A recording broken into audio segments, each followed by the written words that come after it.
Electric.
but you're always back for more.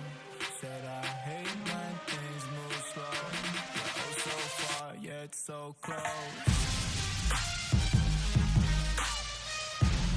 Oh so far, but so close. Oh so far, but so close. Oh so far, but so close. Oh so far. Oh love you, oh no. Oh no, me no da right. Oh la di da right. Oh la di da right. This is hello paradise. I can't decide. Show me the light, show me a sign. Said I hate to see you go, but you're always back for more. Said I hate when things move slow. You're oh so far, yet so close. Oh so far, but so close. Oh so far, but so close. Oh so far, but so close. Oh so far. Oh no, you don't know. Oh no, you don't know.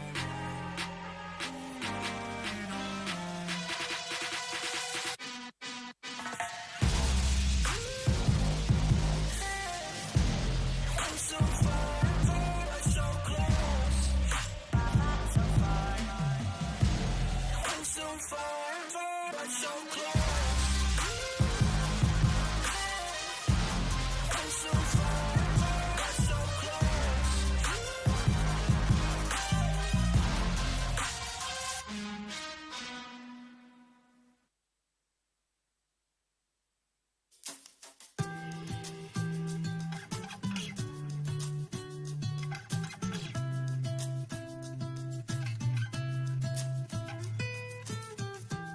You got me off the ground,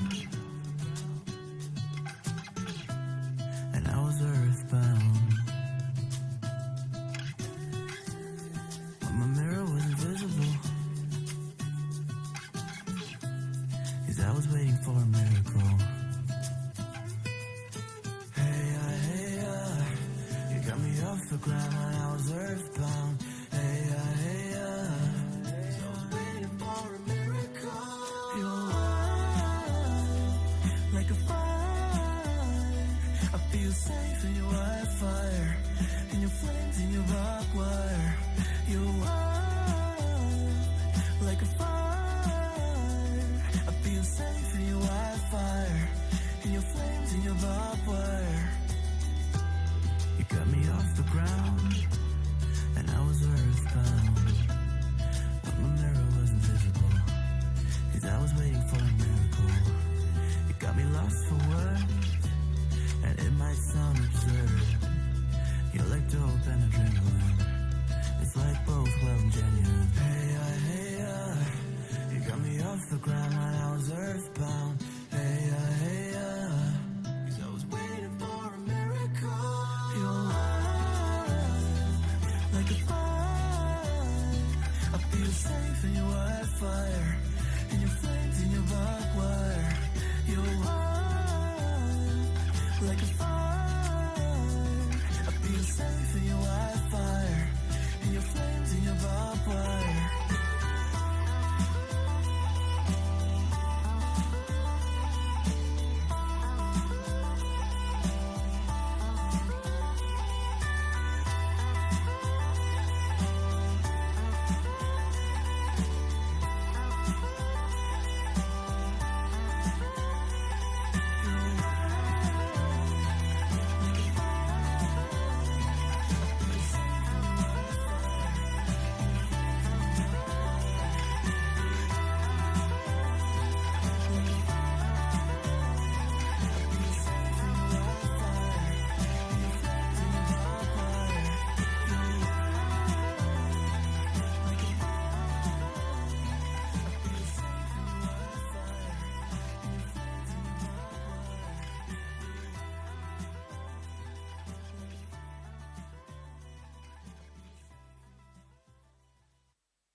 nice and cold. Do you have no soul? Why are you so cold? If I'm too proud to speak, will that make me weak? How will this unfold?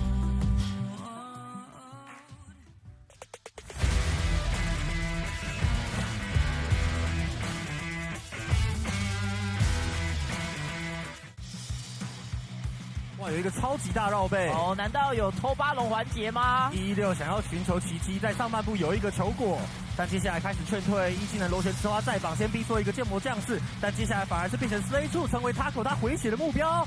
Chris Carter 已经暴走，再抓到一个落单的风。他现在是跟风一样的离去，剩下一个116还在蹲，往前再过，瞬间直接要拿下 Triple。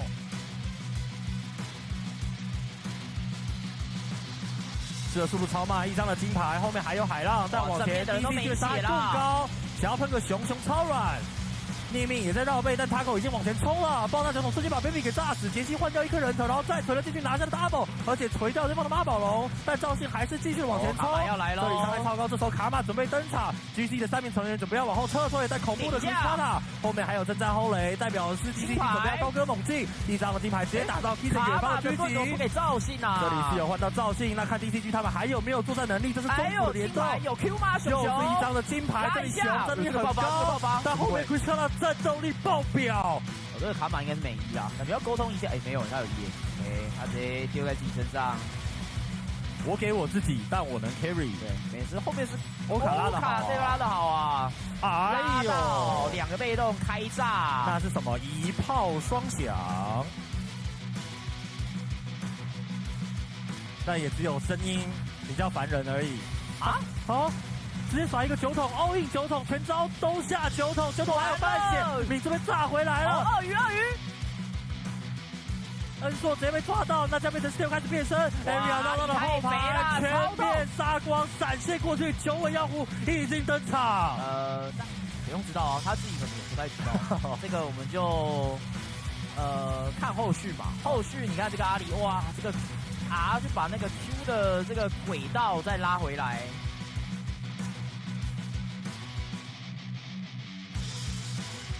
你圈喽，另外一边 ，DFN 怎么办？要欧印的吗？进场的会是 Taco， 直接要抓后排交闪现之后，赫本利用大绝解了场。正面扛在最前面的19尾炮扛不住，利用恐惧先行限制了665，一瞬间 DFN 人被赶走，远古巨龙 ，DFN 有机会，这是 DC 准备拿到后面闪现一做，3个来自了水晶的开花进场，拿下了一个 double， 后面输 DCG 一切拉满，一瞬间泰的也拿了2颗人头，远古巨龙直接在手。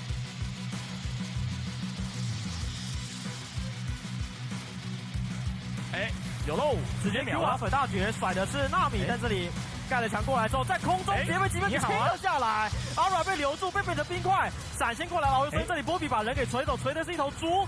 在这里开了坚定不移之后，又是在那边拿了一个 double kill， 正中央 F 又抓了一波机会。这是什么？你点的塔利亚外卖？主要这把中野联动蛮多的，所以阿软其实比较难发挥哦。但这波也是甩纳米，但是正面打不赢，然后空中被清下来嘛，哇哦，直接裂开。还是美丽的误会，太帅了！表示我也不知道呀。吉米的这个感觉不是很纯情哦，谁都要哎。哦哟。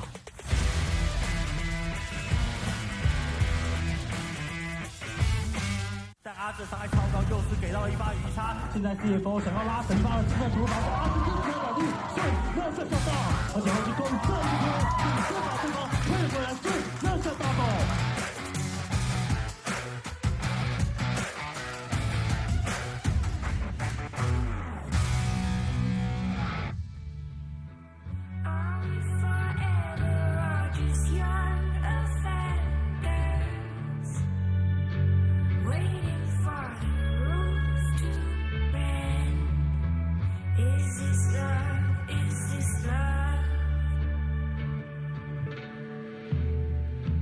Tiny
Is this love? Is this love?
Nothing's at your door. Can you hear him roar? Maybe I'm the monster.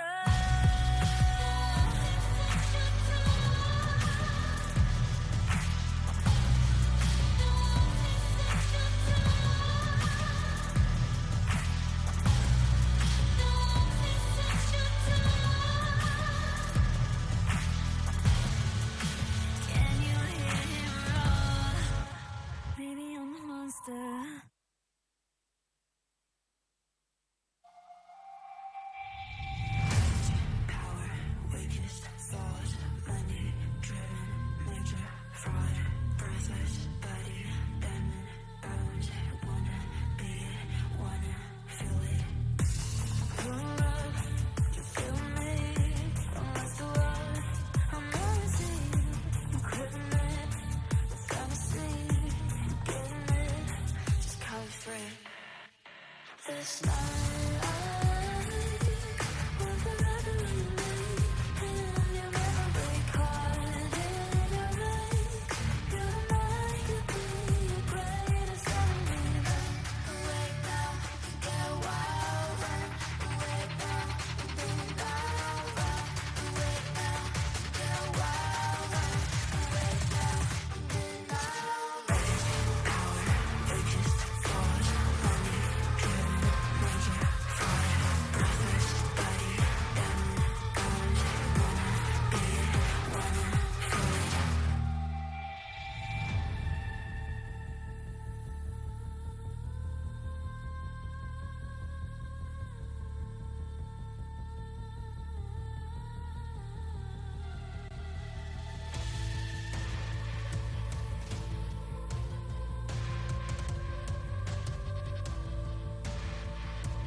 哇，有一个超级大绕背哦，难道有偷巴龙环节吗？116想要寻求奇迹，在上半部有一个球果，但接下来开始劝退，一技能螺旋之花再绑，先逼出一个剑魔降世，但接下来反而是变成 Slay 处，成为 Taco 他回血的目标。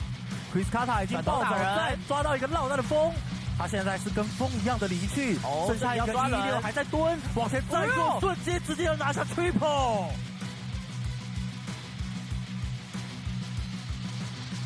这速度超慢，一张的金牌，后面还有海浪，但往前 DCG 杀更高，想要喷个熊超软。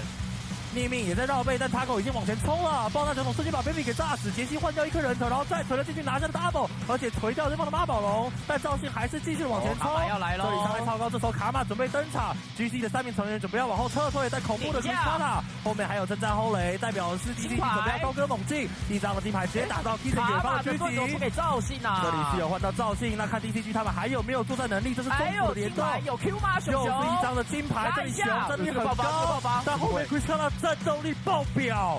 我这个卡玛应该是美一啊，感觉要沟通一下。哎，没有，他有一，他直接丢在自己身上。我给我自己，但我能 carry。对，没事，后面是欧卡拉的好，这个拉的好啊！哎呦，2个被动开炸，那是什么？一炮双响。但也只有声音比较烦人而已啊！好，直接甩一个9筒 ，all in 9筒，全招都下9筒，9筒还有半血，你这边炸回来了。鳄鱼，恩硕直接被抓到，那这样变成 Steel 开始变身 ，Area 绕到了后排，全面杀光，闪现过去，九尾妖狐已经登场。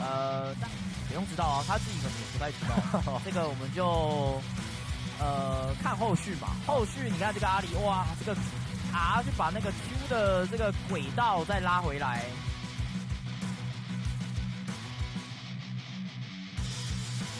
那看圈喽。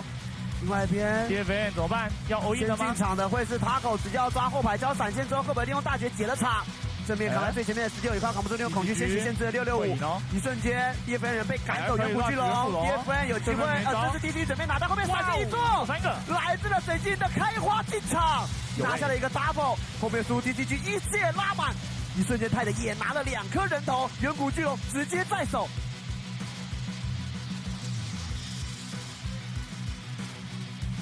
哎，有漏，直接秒啊！水大绝甩的是纳米在这里盖了墙过来之后，在空中直接被击飞切了下来，阿软被留住，被变成冰块，闪现过来了，所以这里波比把人给锤走，锤的是一头猪，在这里开了坚定负一之后，又是在那边拿了一个大波球，正中央 FAK 又抓了一波机会。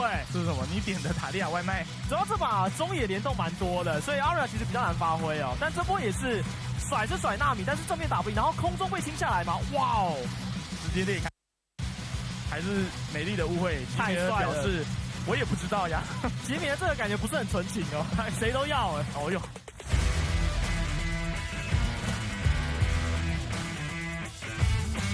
但阿志伤害超高，又是给到了一发鱼叉。现在 CFO 想要拉神发了，之后主把阿志第一球倒地，所以热射跳到，而且后期攻这一波，先把对方推回来，对热射大爆。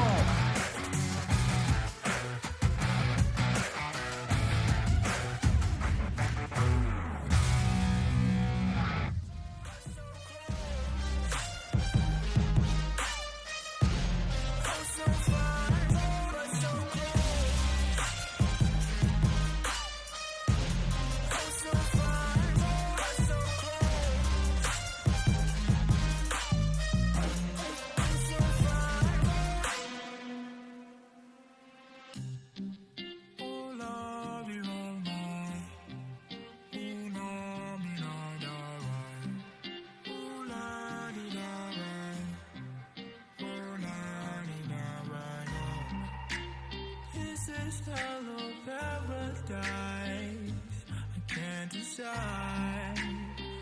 Show me the light, show me a sign. Said I hate to see you go, but you're always back for more.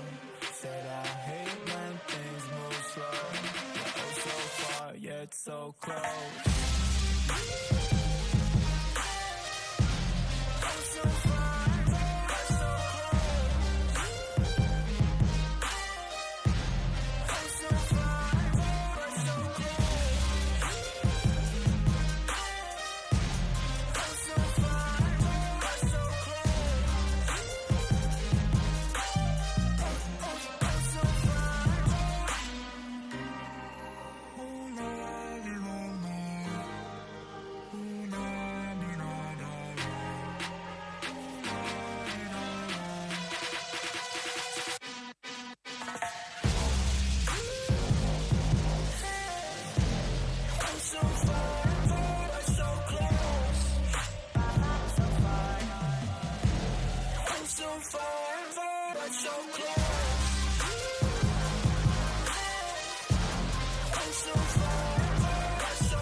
face. I'm feeling too much confidence on that heavyweight flex. I've been earning and working, everybody want this. I'm untouchable, stacked up, Greek God. I got the thunder and lightning, energy rush. I've been winning and winning since the day I was made. Makes you wanna be like me. I'm always on top of the game. And never gonna touch second place. Nah, never. I'm always on top of the game. You know that I win, that I win, that I win, that I win.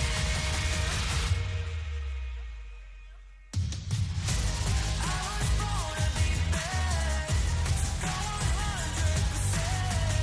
'Cause all I do is win and win and win and win. You already know.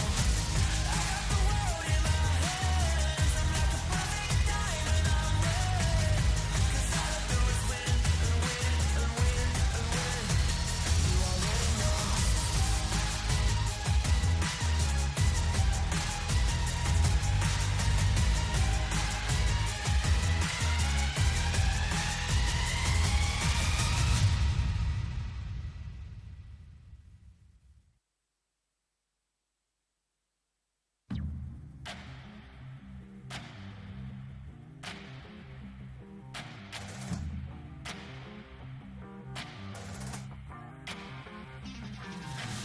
Dangerous. It's getting dangerous. It's getting dangerous. It's getting dangerous. Getting dangerous. There's danger in your eyes. It's tempting blessing in disguise. Oh, I'm falling for your lies. Welcome to paradise. There's danger in your eyes. It's tempting blessing in disguise. Oh, I'm falling for your lies. Welcome to paradise. There's paradise waiting for you.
Hello, everybody, and welcome back to the PCS Spring Playoffs. Of course, once again, it's brought to you by Riot Games, Carry International, as well as the Grand Halai Taipei, who without them, we would not be able to have all of our fantastic overseas teams coming over here to perform. Lots of possibilities at the Grand Halai, and it's a fantastic venture if you are in Taipei, so definitely do check it out. And once again, a big thank you to them. I, of course, will be your host once again, Vestian, and alongside me, it is my good friend, my favorite caster, Lo. Yeah, plenty of possibilities at the Halai with six restaurants. Yeah, 425 rooms. 400 banquet hall. Yeah, the entire go. But more importantly, right now, of course, we are going to have tonight DCG versus FAK. We haven't seen FAK in quite a while, simply because they were in the first stage of the playoffs, but pretty much immediately got out of there. Quick series. They did go to 3 up against DFM, but looked pretty strong. Yeah, DFM no slouches. Anyway, so you can't really blame them for losing a game. DCG also went the distance with DFM, barely beating them out, showing a lot of resilience in that series.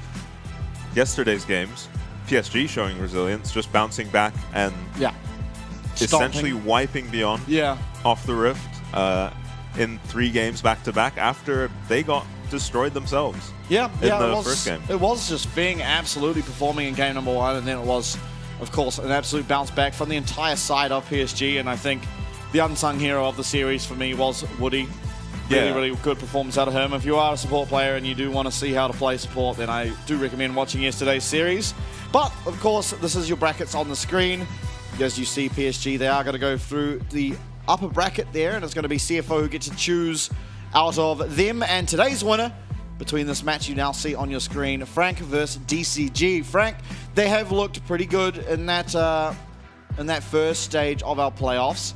Obviously, Eminem coming back is a big up for them, and we'll have to see what they can get done up against DCG, who honestly, they've been looking pretty strong themselves, and in particular, Orca and Cascada really finding a lot of success. Yeah, we haven't seen these two teams play each other in quite some time, and in the meantime, DCG have really found their identity as kind of this outlandish drafting team who will go for crazy picks, and FAK have almost lost their identity in the meantime. Kind of doesn't feel like we know exactly where they're strong anymore. They're still very good at team fighting, but Gemini, who was very stable for the team, Jimian, who was very stable for the team, is occasionally just having some shocking performances. Eminem was in and out for a while. And the good news is that he is there, of course, so we will be having him as the AD carry. Jimian going to be performing or playing in game number 1 of our best of 5, of course, in the second stage of the playoffs. Every single series is a best of 5. No longer will there be best of 3s.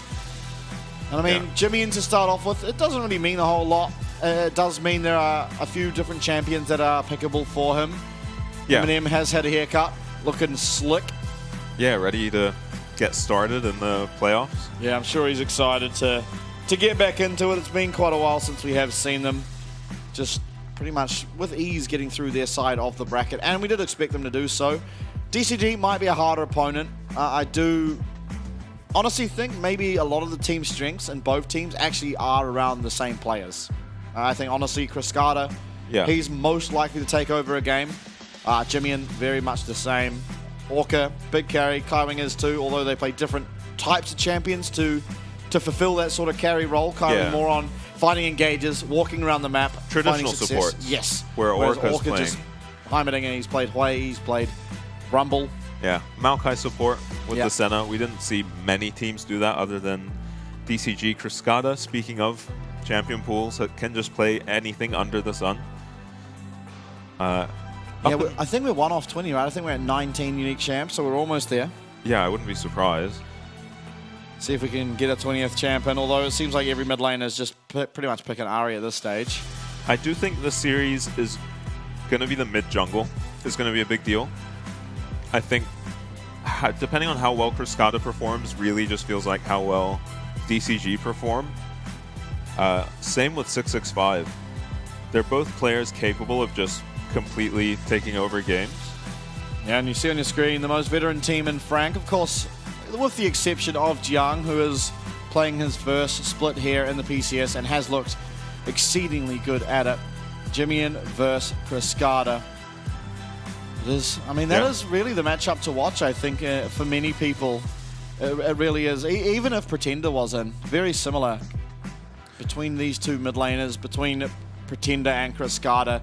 How they are able to perform in their lane should dictate the pace of the game and which team honestly will find the win. Yeah. And what we saw in the DCG versus DFM series was pretty much whatever team's mid laner won, won the game. It was 5 for 5. If your mid laner was ahead, you won the game in that series. So while it didn't exactly always come down to that, it did feel like the mid laners were impacting the map so much in that series, and it's kind of what you've now come to expect of Cascada. Yeah. That feels like even in this series, it is likely to be what we look for. Jiang domination, Aatrox 1v2 in game 1. I do remember that. I think he was actually possibly 1v... Was that the game he was 1v4 and he almost got like a triple, but there was a couple of flashes and he ended up just getting the 2? It might have been. No. Was this the game where he was dodging? Yes, the game that he just dodged absolutely everything. 65 came in with the Lee Sin Q as his Q3 went off and just got eliminated. Yeah. And he managed to dodge out of everything from Taco and pick up the second kill as well. Yeah, it goes to show how long ago this series actually was, though, with the Milio first pick in game 2. We haven't seen that champ. Lucian's been picked plenty of times. Yeah, with the Nami. Yeah, but with the Nami instead of the Milio. Corki ban, not something we're going to see much of anymore. Same with the Akali. No one's really playing that anymore. Sure. And honestly, in the second stage, a lot more games there for DCG as they did have to play 2 extra series, including one best of 5 that did go the entire distance. So yeah, obviously did end up playing more games, but ultimately the stats are fairly comparable in many regards. Gold difference, I mean, 12 gold difference at 14 really is exactly the same. Game time slightly shorter for Frank. So many dragons going to DCG, considering they were in a 5-game series. Yeah, where they lost 2 of the games. I think that was, well, I mean, they were against Smolder in like 3 of 4, maybe even 5 of the games. I think it might have been 5 of 5. Yeah, and they were just playing pretty dominant lane champions and just securing the dragons. So the stat does make a lot of sense. Yeah. Now we are going to have the champion select music. And there we go. Graphic now on the screen, of course. Yeah, and what do you ban against DCG? Cascada looked very good on the Ahri. Hui makes sense. Yeah, DFM were banning the Hui every game. And as you said, makes a lot of sense. I believe they did ban Lee Sin as well against 65. We'll see if that is something that Frank chooses to do. Karma going to be taken away. That probably means Ahri should also. Yeah, Orianna now taken. And maybe Frank are just going to target the mid lane or stick with the Lee Sin bans that we've seen every team banning since DCG managed to beat PSG. Yeah. Pretty much. 6-5 annihilating that game on the Lee Sin. Sure. Now, what will Frank ban? I mean, Ahri's open if they don't want to pick it. It does feel like a natural ban, but Jimmy honestly having some fantastic performances on the Ahri up against... who was it? It was DFM as well, actually. That really got them across the line. And I think in that series, we ended up just seeing Ahri first pick. Yeah, and I think same for the last series between DCG and DFM as well. I think it did. The meta has kind of turned into just Ahri first pick. PSG were picking it up quite a lot early as well, letting Maple have his turn on that. Viband, Ahri's definitely up and available, but for now, Varus is the hover, and it will be the lock-in. So Eminem going to have his choice of the on-hit of the lethality, but he's going to have the Varus no matter what. I think any sane team is going to pick Ahri's in first rotation here. Yeah, maybe Ahri Volley. Yeah, Ahri Volley seems very good too. Unless Taco wants to play the Rumble, we mostly just see Driver playing it. Okay. Alright, Tide's going to be on the Smolder. This means we're likely to see the Bard, I would imagine, for Orca. Unless it's going to be Cascada on the Smolder. Yeah, actually, good point. Cascada has had 2 games of Smolder already. In pretty bizarre matchups. Honestly, I think it was maybe Aurelion Sol and Xerath. It was definitely Xerath. I think it was Karma. I think it was Karma Xerath. Oh, maybe, yeah. But both matchups you wouldn't really want the Smolder into, as you're not ever trading into either of those champs. But yeah, so this Jax lock-in is actually a flex pick. Yeah. It can go either in the jungle or the top. For Frank exclusively, it feels like, as Gemini has had 1 game of this Jax, and he absolutely popped off on it. Just completely terrorizing the Rift, I believe, against Ground Zero. Yeah, and I think normally we would see the mid pick come out here, but DCG are probably going to want to maintain their flex. No, they just lock in the Annie for Cascada. We saw him play Annie once. He got punished very hard in lane, but he actually made a pretty solid comeback for himself. Yeah. Later on into the mid stage of the game as well as the late game. Didn't end up winning, but I mean, other than the early game sort of tragedy, it did turn around quite a lot. Ahri, though, I mean, you got to be scared going up against the Ahri no matter what champ you've picked, really. Yeah, I think I've mostly seen this Annie picked in to Ahri in the LCK as well, and it seems like this is Cascada's preferred matchup into the Ahri. Probably not as strong of a laner. You're not looking to dominate the lane or anything, but you can make it a lot harder for this Ahri to play the team fights just because you have a point and click stun. You can bring a bit more impact to the team fights. Yeah, absolutely. So Rakan taken away, as is the Renekton. Makes some sense banning away some of those blind pickable top laners if you are trying to keep this Jax as a flex. Yeah, especially because DCG don't really prioritize the counter pick top. Yeah. A lot of the time we just see them pick their top laner in this next pick and then yeah, it's almost eventually reveal always their a flex. support mid lane flex that usually comes out of them. This time it is almost certainly going to be their Annie. Yeah, unless Annie goes support, yeah. but Annie Smolder does not sound very good. No, but I mean, I don't know. This team just makes everything work somehow. Yeah. Except the Rumble, I guess. The Rumble support didn't really work. You know, credit to Shrine. Alright, Leona taken away from Kaiwing. I mean, what a surprise. We're against Kaiwing and we've banned Nautilus, Rakan, and the Leona. Rel is available. He's played a lot of Rel, but maybe it's something that DCG are okay to go up against considering they decided to ban the Rakan, which we've seen definitely less of from Kaiwing. Yeah, kind of as expected, they're going to blind pick their top laner here. And, I mean, you have to be worried about the flex at this point. Yeah. Or, if not the flex, just some outrageous support pick. I think this is what happened last time too, was the Gragas got picked, and so Jax went into the jungle. And I believe it was actually Jung picking Nah that game. We'll see what he picks this game, but I do expect now for this Jax to just go into jungle. Yeah. Aatrox currently the hover, and it might even be the lock-in, and it is. So Jung going to be on the Aatrox side of the Gragas versus Aatrox. Last time he was on the opposite side, he solo killed FAK. So we'll see if he's able to survive that lane and have a little bit of a better showing for himself. As we now get to see what Kaiwing will choose. I mean, not Leona, Rel does seem like the obvious pick simply because it's Kaiwing. Yeah, he's put a lot of games on this champ. Might be the Alley instead. Okay, that's a good, I like the Alley. That's a risky blind pick. Into Orca, though. Yeah, it's probably going to be the Bard anyway. And you're always going to favor the Alistair as well as the Varus in the bottom lane regardless. Yeah.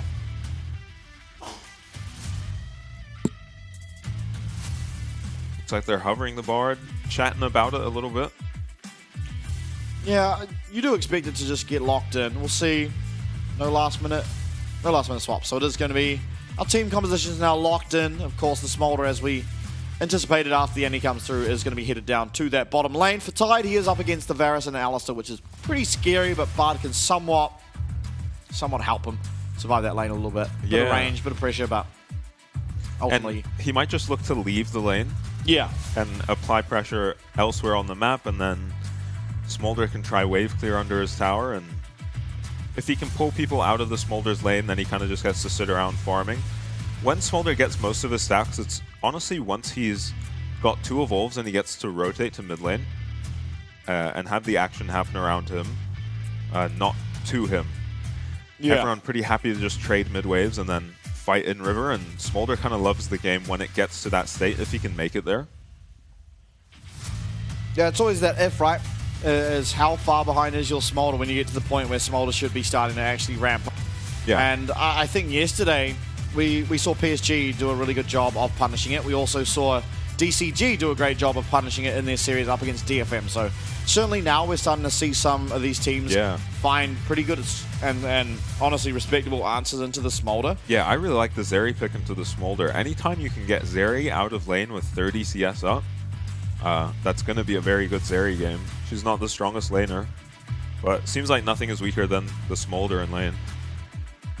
Yeah, there's very few lanes that Smolder feels good into. I think Aphelios might be one, but we're not really seeing that champion at the moment, so should be alright. And now into Summoner's Rift for game number 1 here between Frank and DCG. Once again, it will be a best of 5 winner. Will go on to face one of CFO or SoftBank Hawks. Of course, most likely we predict it will be CFO, as they do have the choice of who they go up against, and it's less likely to be PSG. At least that's our feelings. Yeah. Comment on the Varus. Hail of Blades on Bard. Orca is... This is maybe... He's not looking to roam as much and does want to just fist fight it in lane. Yeah, Bard, one of those champs that can kind of just go what he wants. There's so many keystones. Yeah. Even in theory, you could go the Arcane Comet, because you're pretty much always going to land it as long as you can get the auto attack off. Yeah, nice sweep by Orca there. Finds a ward in the mid lane, puts down a zombie ward. Yeah, now it is going to be, of course, Cascada that gets level 2, off that first wave. So is going to help him out to the early stage of laning up against Jimmy's Ahri. Jimmy having a fantastic game on the Ahri, multiple even, up against DFM. So we know he can perform. Putting him behind will help your chances of success quite a lot. Yeah, and in what should be a matchup that Cascada wants to play. I think they had the opportunity to take away the Ahri and went for the Smolder instead. Yeah, and it's really up to DCG now to prove that the Smolder is a viable first pick. Yeah. And it's up to Frank to really show that it's not. So it is kind of going to, you have to imagine, be a bit of a battle of those sort of things. At the moment, lane favoring the side of DCG. It is the Arcane Comet on Eminem to be able to more reliably land that poke. As you see there, Tide not really interacting all that much and is already taken down to half HP. Yeah, both junglers going to be pathing to bot. Not all that much going to be happening in the top lane. And, I mean, the way these bot lanes interact, Frank are pretty much always all in.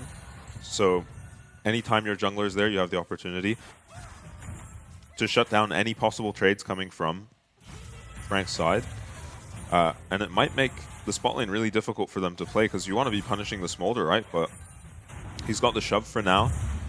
A little bit of a CS lead. Yeah, absolutely. Orca. We saw this work really well for Woody in their last games, just running up mid. Yeah.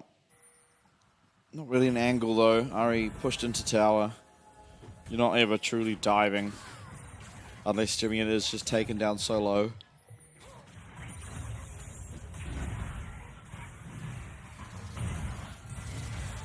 So, maybe a fight for the bot crab, but the bot lane of DCG feels like they have so much prio that it would be risky for Gemini to go for this. Annie is so strong in these fights as well.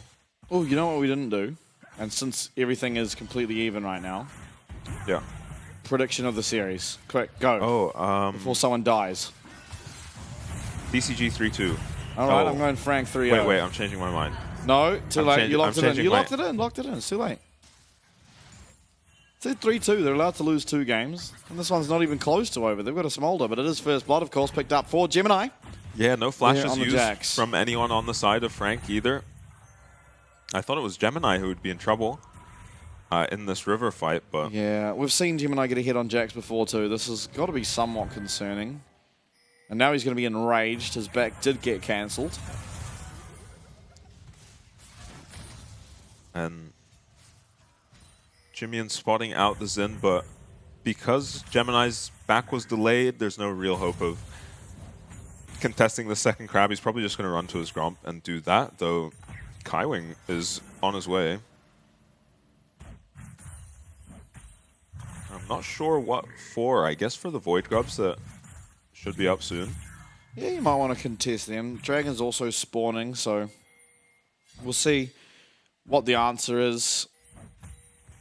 Yeah. Gemini top side, and Kaiwing just going to help Jimmy to push this wave out. Teleport as well will be coming through here from Cascada. Yeah, both junglers are topside at this point, and Frank pinged directly on top of 665 at his Krugs, so they know exactly where he is and that he can't really trade a dragon here. Yeah, so it looks like it's just going to be these first 3 Void Grubs going over to Gemini on the Jax, which is always going to feel pretty good. If you get an uncontested Void Grub, why not?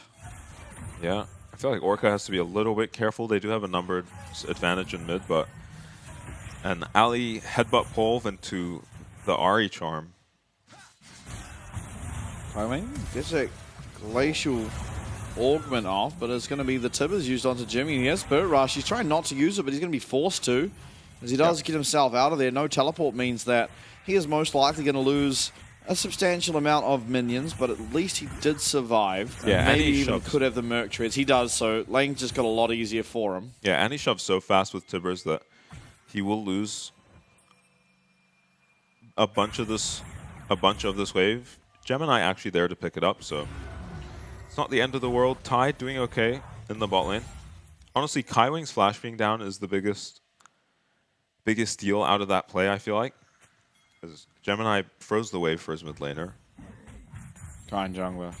Yeah. I've never seen my Jax jungle do that. Yeah, maybe like you get an honest Sejuani player. Yeah, they'll maybe. freeze it. Uh-oh. Oh, Tide Flash! It's going to be answered. Gemini Oh, wow. so close to finding that, but importantly, did manage to get that summoner off of Smolder, so lane's going to be a lot more scary at this stage. Yeah, I think at this point as Tide, you just have to back. You're going to go down to any Varus Q. So he stays for some XP, and it is a cannon wave now, so... Oh, it gets dematted instantly. He's probably losing this whole wave. And Eminem's picking himself up a solo plate while Gemini does the dragon. Quick turnaround in the bot lane with a little help from the jungle. As Yeah, that was so close. Tide is Tide's pretty far behind now.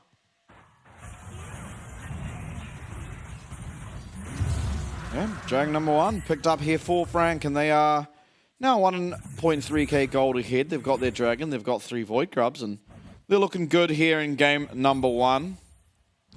Yeah. Do expect them to, of course, as they are... I mean, for my money, without only counting the PCS teams, I think they are quite clearly our 3rd best. Yeah, I mean, just based off the results, the split, Yeah.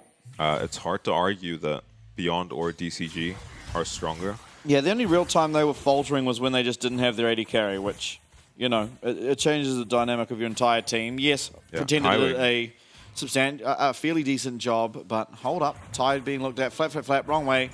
And this should just be a kill picked up here. Does have cleanse available, but not even going to get to use it as Kaiwing picks himself up that kill in the bot lane, but most importantly, Tide will be going down. This is more time with Smolder off the map, and more time that he is going to lose and not be able to stack up any of those Dragon practice.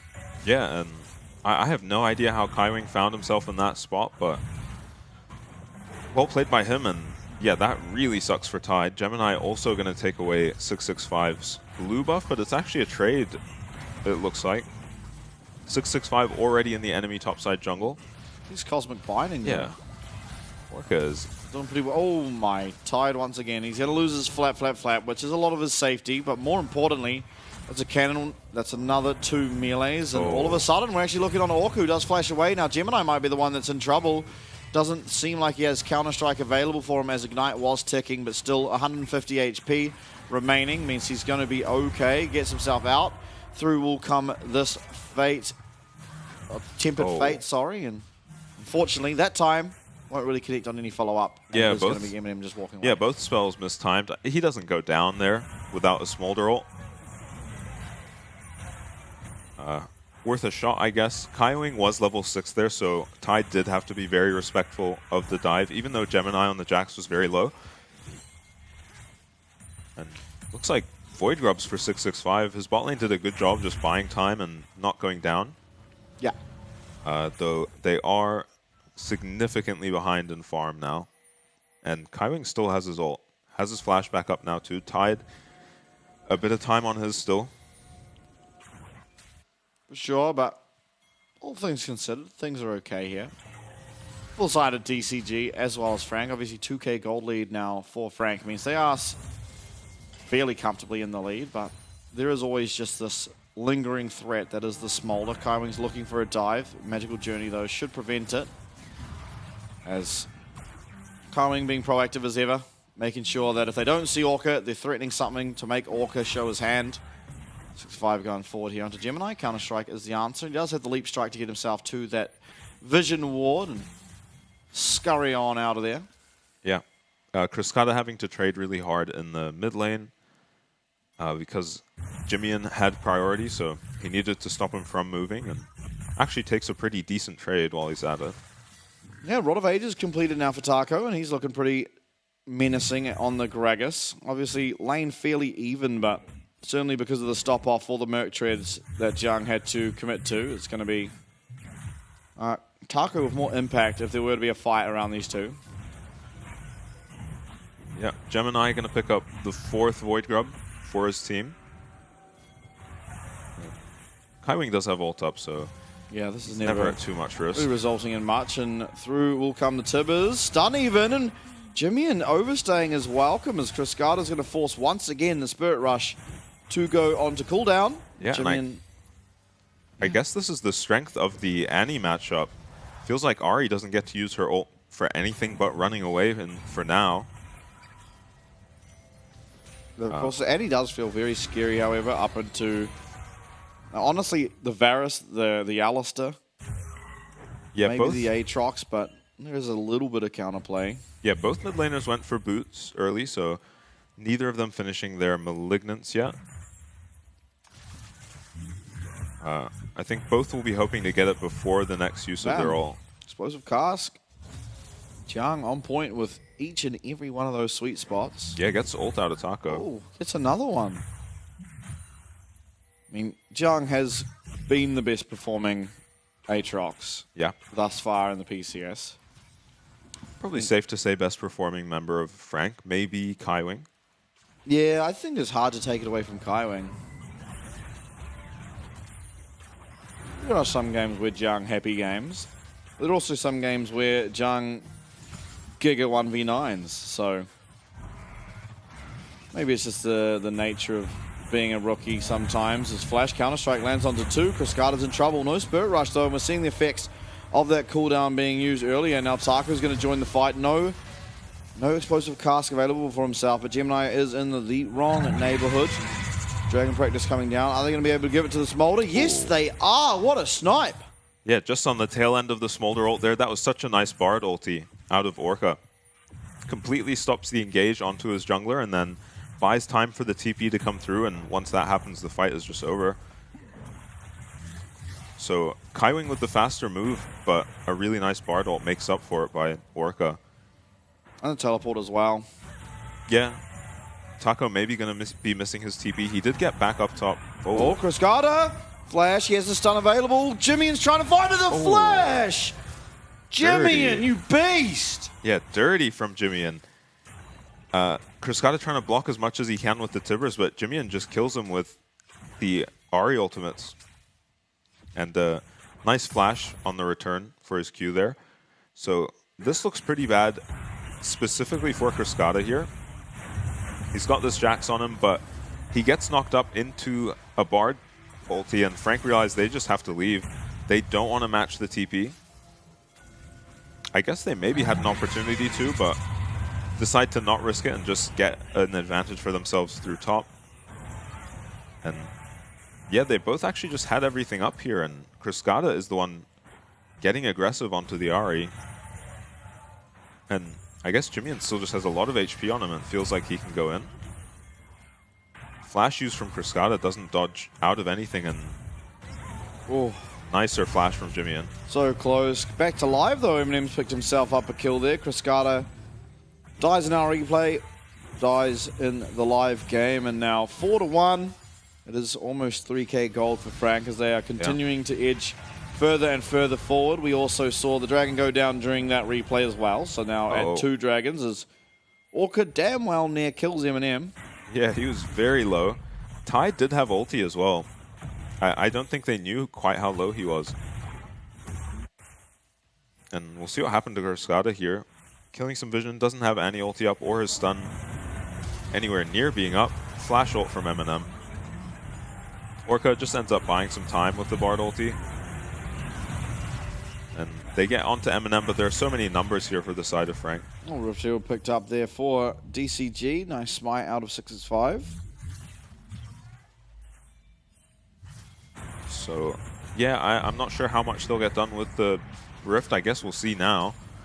They're going to run it into the mid tower, but Tide could not even dream of walking up to this tower to auto it right now. With an alley standing in front of it. It would just take that one auto, though. Yep, very, very close to going down. It's just a matter of time. Opportunity going to be completed now for Eminem on the Varus. Certainly very, very strong and threatening. Yeah. And Malignance as well, as it looks like Horizon Focus most likely will be the second item. It has the option of a Lich Bane still too, but I do imagine it'll be the Horizon. Feels a little bit scary trying to look for these auto attacks into a champ like Annie. I saw a Reddit thread the other day about Youmuu's being bugged. I'm not sure if that bug also existed on this patch. What was the bug? The move speed, none of the move speed works on ranged champions. Oh. That might explain why we're seeing every ADC skip the item. Yeah, every Graves does it in my solo queue games. They always have Youmuu's. Yeah, you should maybe let them know. Or maybe for mental, don't let them know. No, they're never on my team. It's fine. They don't need to. Oh, okay.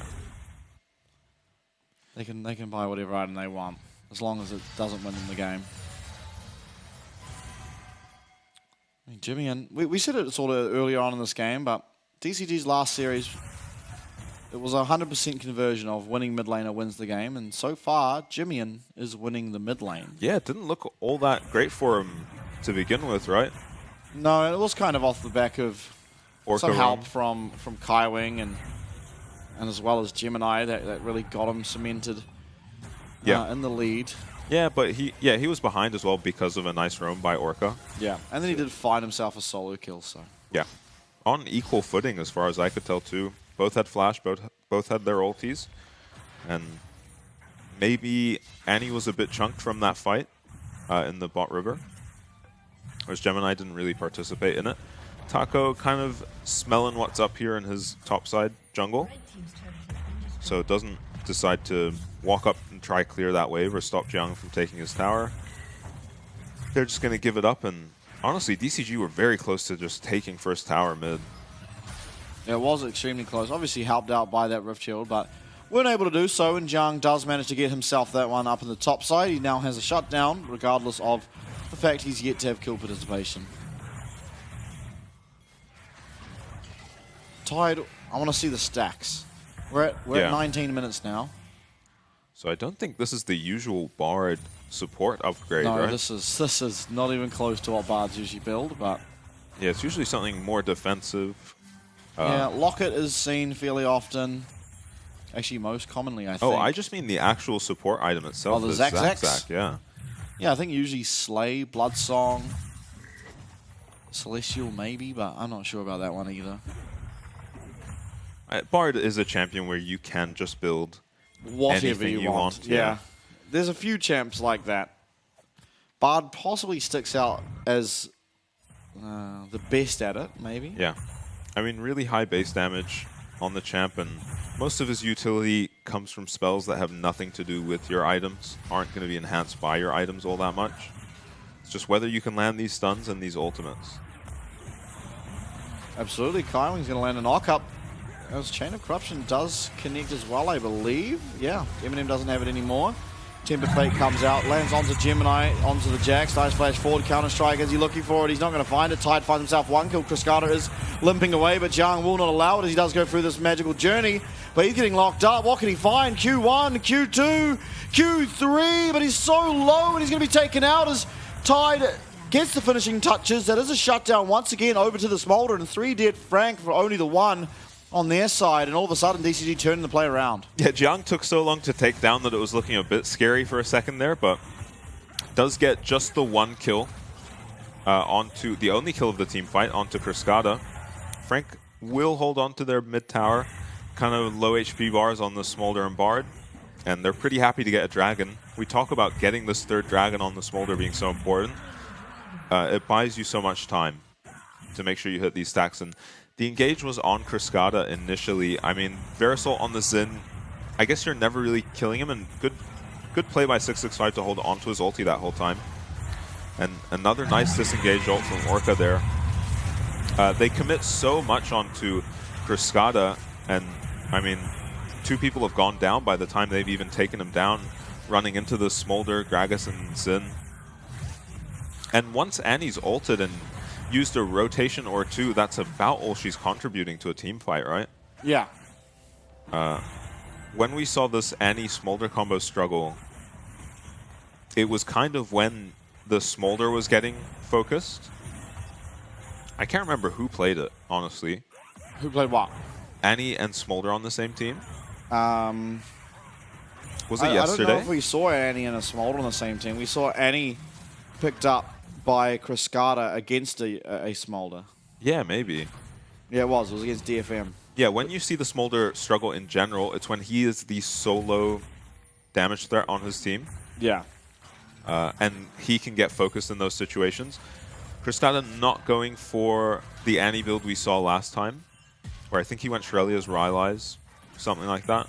Yep. Gonna have a lot more damage this game with the Liandry's being picked up. Wing.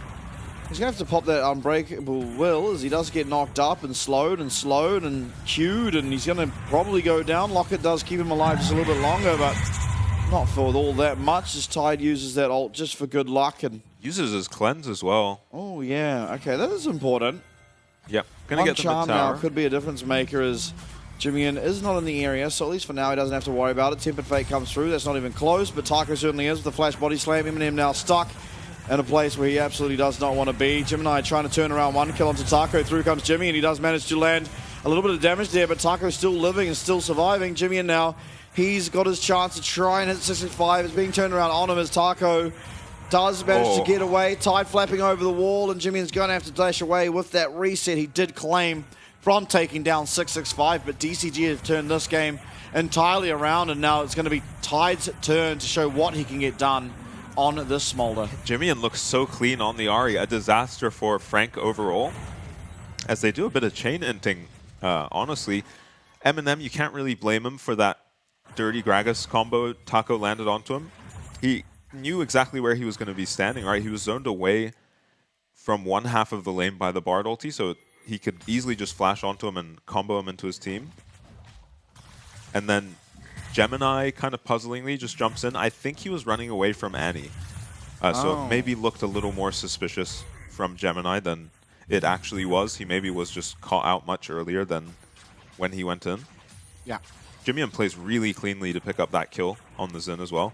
And I mean, we were kind of, well, I was kind of worried about Jimian going into this game, but looking very good on the Ahri. Yeah, now if you are a Frank supporter, it feels kind of like a lot of this game now rests on the shoulders of your mid laner Jimian on the Ahri. And I mean, he is the kind of guy that can get it done, but his work's going to be cut out from him as he does dash over. He does land the charm. He is absolutely flawless here as the game does stand, and Kaiwing, as well as Gemini, are able to just walk out after that Tempered Fate was used. And now Jimian maybe still looking for something. He's over the wall. 1 usage of Spirit Rush available. Teleport coming through. Charm goes wide as Orca does flash away from it. Mum now coming down, but it's going to be everyone targeting this Gragas some way. Kaiwing dives into that tower, finds himself a double knock-up. On the bottom side, though, it's Tide all by himself. Counter-Strike coming through means he's not going to be able to find the kill there onto Gemini. Tibbers coming through. It's the flash as well from Cascada. The Q. The Liandry's burn. Eminem does go down. It is going to be a 1 for 2. Still in favor of Frank, but turning around. What was more disastrous was Cascada. Yeah, a bunch of summoners used on both sides as well, and Tide almost takes out Gemini and honestly Jiang in that fight. Doesn't quite get over the wall with the flap. So he does go down in the end, and scary stuff for DCG, but these fights are close enough, honestly, without your Smolder being stacked yet. And this was 665, just a little slow to react with his ulti, I think. Yeah, I think... Yeah, he got a little cheeky, dodged out of the Jax stun with his E there. Well played on that, and then disrespected the charm coming out of Jimian, which nails him, and he dies in the duration of just the Ahri charm. Tide immediately getting his flash forced out by Jiang, and this Gragas is so tanky already. Oh, and Taco just hit Jax Aatrox into his Smolder. Oh, is that the Gragas ult that... Yeah. Oh, that's a disaster. Now Dragon number 3 for Frank, Dragon number 2 for DCG. Of course, the Mountain Soul is going to be the soul for the game, down to half HP. Jiang is on a flank here. He's found Tide and Cascada, possibly. DCG's carries have to be so careful. Whirled into pop. They've found their way onto Tide. Q2 lands, Q3 lands. And Smolder's not going to be getting executes on anyone as he's executed himself. Cascada running away. The Redemption's going to be able to heal him out, but Jiang is still going mental. Jiang is surviving. He does eventually go down to Cascada, but Jimian is going forward. Reset after reset, and Jimian is looking to put this one on his back. Yeah, Jiang, no slouch in that fight either. They eventually take him down, but they lose 4 members to do it. He finds the kill onto Tide immediately, and I don't think Taco's going to have to stop a Baron attempt or anything. 7,000 damage from the Annie, though. Yeah, an insane amount of damage coming through there from Cascada, but very similar amounts through Jimian and Jiang. Jiang finding his way onto Smolder. Q1, Q2, Flash Q3, and Smolder is absolutely out of that team fight. Somehow DCG do a good job to turn it around, though. Eminem no ulti in this fight as well. It's actually just whiffed completely, but Tide lands every Q onto, or Jiang lands every Q onto Tide, and takes so long to go down here. It seems like Cascada did all that 7,000 damage to the Aatrox. And, I mean, they try to kite it out, but they've used everything just to barely kill this Aatrox. Oh, what a charm. Did they have the Smolder stacks, that fight? I'm not entirely sure, but it is 27 minutes, so you certainly would hope so. Yeah. Yeah, so you get why they felt comfortable. On top side, somehow, it's a 4v2, but it's going to be at least Frank picking up the first one. Kyming should be going down. We might find out about the execute stacks now as the Tibbers does go wide, but Kyming is going to be taken out. Not before Cascada, though, as everything's gone from bad to worse. Tide in no man's land. Taco now, he's running away from a very angry Jax and a very angry Aatrox. 4 people dead on the side of DCG. Once again, Jiang finds his way onto Tide, and like that, the team fight's over. I think Taco just killed his ADC for the 2nd time this game. He ulted the Jax on top of his Smolder. Tide had kited the front line of Frank successfully that fight, and then got the Jax thrown onto him by Gragas. So it's an engage onto Orca. He gets deleted instantly this fight, so it's a 4v5. DCG still feel comfortable taking it, but it's so hard to trade the kill back onto the alley with the ultimate. It takes so long to go down. Cascada gets hit here by the Varus ult bounce as well, and watch Tide here. Oh, he's the counter-strike going. Yeah. He's out here. He had kited this fight out successfully, and then maybe there's a fight to play after that. They still lose the fight, but maybe Frank don't get the Baron. Oh, that is an absolute worst-case scenario. Yeah. I mean, I was criticizing how Tide died, but that is not his fault. Yeah, no, not his fault at all. He had played that fight pretty well without his sums up. Charm not going to connect, and you're going to feel pretty good about that as DCG. Jimian's 4-0-8 on the Ahri, and it's seeming like a recurring theme. Ahri's picked, and Ahri is taking over the game. Chain of Corruption lands onto Taco, and Jiang all of a sudden now stuck under the tower. That's going to be World Ender gone. Tempered Fate lands. It's going to be landing here onto Jiang, onto that Aatrox. He still has this World Ender for a little bit of time. Body Slam not going to connect as Tide is going forward. He has to be so careful. Though Jimian, he's found the charm. He's found his way yet again onto Cascada. And that Annie is annihilated, immediately eliminated from this team fight. Yeah, Jimian completely outclassing Cascada in this game. Just finds him in a 1v3, essentially, just takes him out and vanishes before anyone from DCG can respond. And it doesn't feel like they can get too much out of the Smolder. 665 ulting in an attempt to defend his tower there. Yeah, we'll see how trying to ult away his bad thoughts is... Yeah. I don't know what really that achieved, but anyway, he did ult it, and now it is still Jimmy pressuring this middle lane, but now I think 17. Yeah. Jimmy 4-0-9 on the Ahri. 10 Dark Seal stacks, just everything you could hope for. Oh, I hate the Oblivion Orb. I'll be real. I think that was a really bad purchase for him. Who's healing Gragas? I mean, everyone's got a little bit of healing, but it's like, nah. Yeah. He's got the death cap now, but yeah, I don't know. I don't think the job of Morello should be up to the Jimmy and Ahri, who was just 409 and he is up a lot of 1v9. gold. He's up a lot of gold on this Annie. They're both at 3 items, but he's got the Dark Seal and the Death Cap, which is much more expensive than any of the other AP items. Yeah, we'll be offering Jimmy the opportunity to find more one-shots, which he was already doing, by the way. Yeah. Obviously, the poke going to be a little bit harder too. Not onto Taco, though. Yeah, it feels like Cascada needs his Banshees to make this game a little easier for him to play. Annie is very short range, so you're at risk of a lot of the CC landing from Frank. Otherwise, he has to maybe find a flank himself, or just rely completely on his flash. And DCG trying to get a front to back. They still would look okay in a front to back, despite the 8k gold lead for Frank. Yeah, it is a lot of gold, but again, I mean, we saw this yesterday, right? It was PSG up against Beyond, game number 4, where it felt like PSG, they were up 10k gold, but they still were so hard at trying to win those team fights. Yeah. Woody and Junji having to pull out absolute miracles time after time. And at least so far, Jiang, alongside Jimmy, and have been doing much the same. Yeah, and Taco, I guess. Smolder, did you see the SKT game that happened the other day where a Smolder managed to stall the game out for 50 minutes? They were down 10k. Oh, DCG 665 losing his ult. SKT were up 10k at 27 minutes, and it took them 50 to end the game. 5 Barons and 3 Elder Dragons. Absurd. Yeah. So DCG may be inspired by that. Tibbers? Oh, Woody not even used. Yeah, maybe Jung getting spooked by this Annie that absolutely cannot fight him. Yeah. Using her entire combo onto him so aggressively.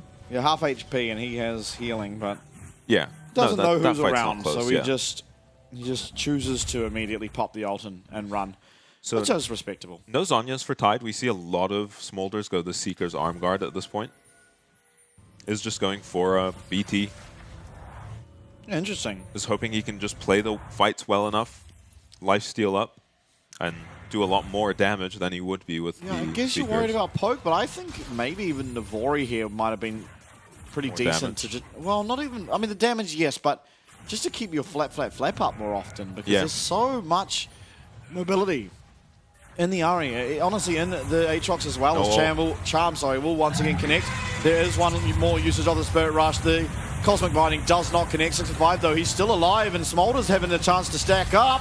Eminem though, he finds the kill into Griscada, and Gemini flashes forward. Tide does manage to survive. It's 4v3. Taka going to go down. It's suddenly 2v4. And Frank are picking up yet another team fight win. You see there the damage on your screen. It was all Jimmy and all Eminem.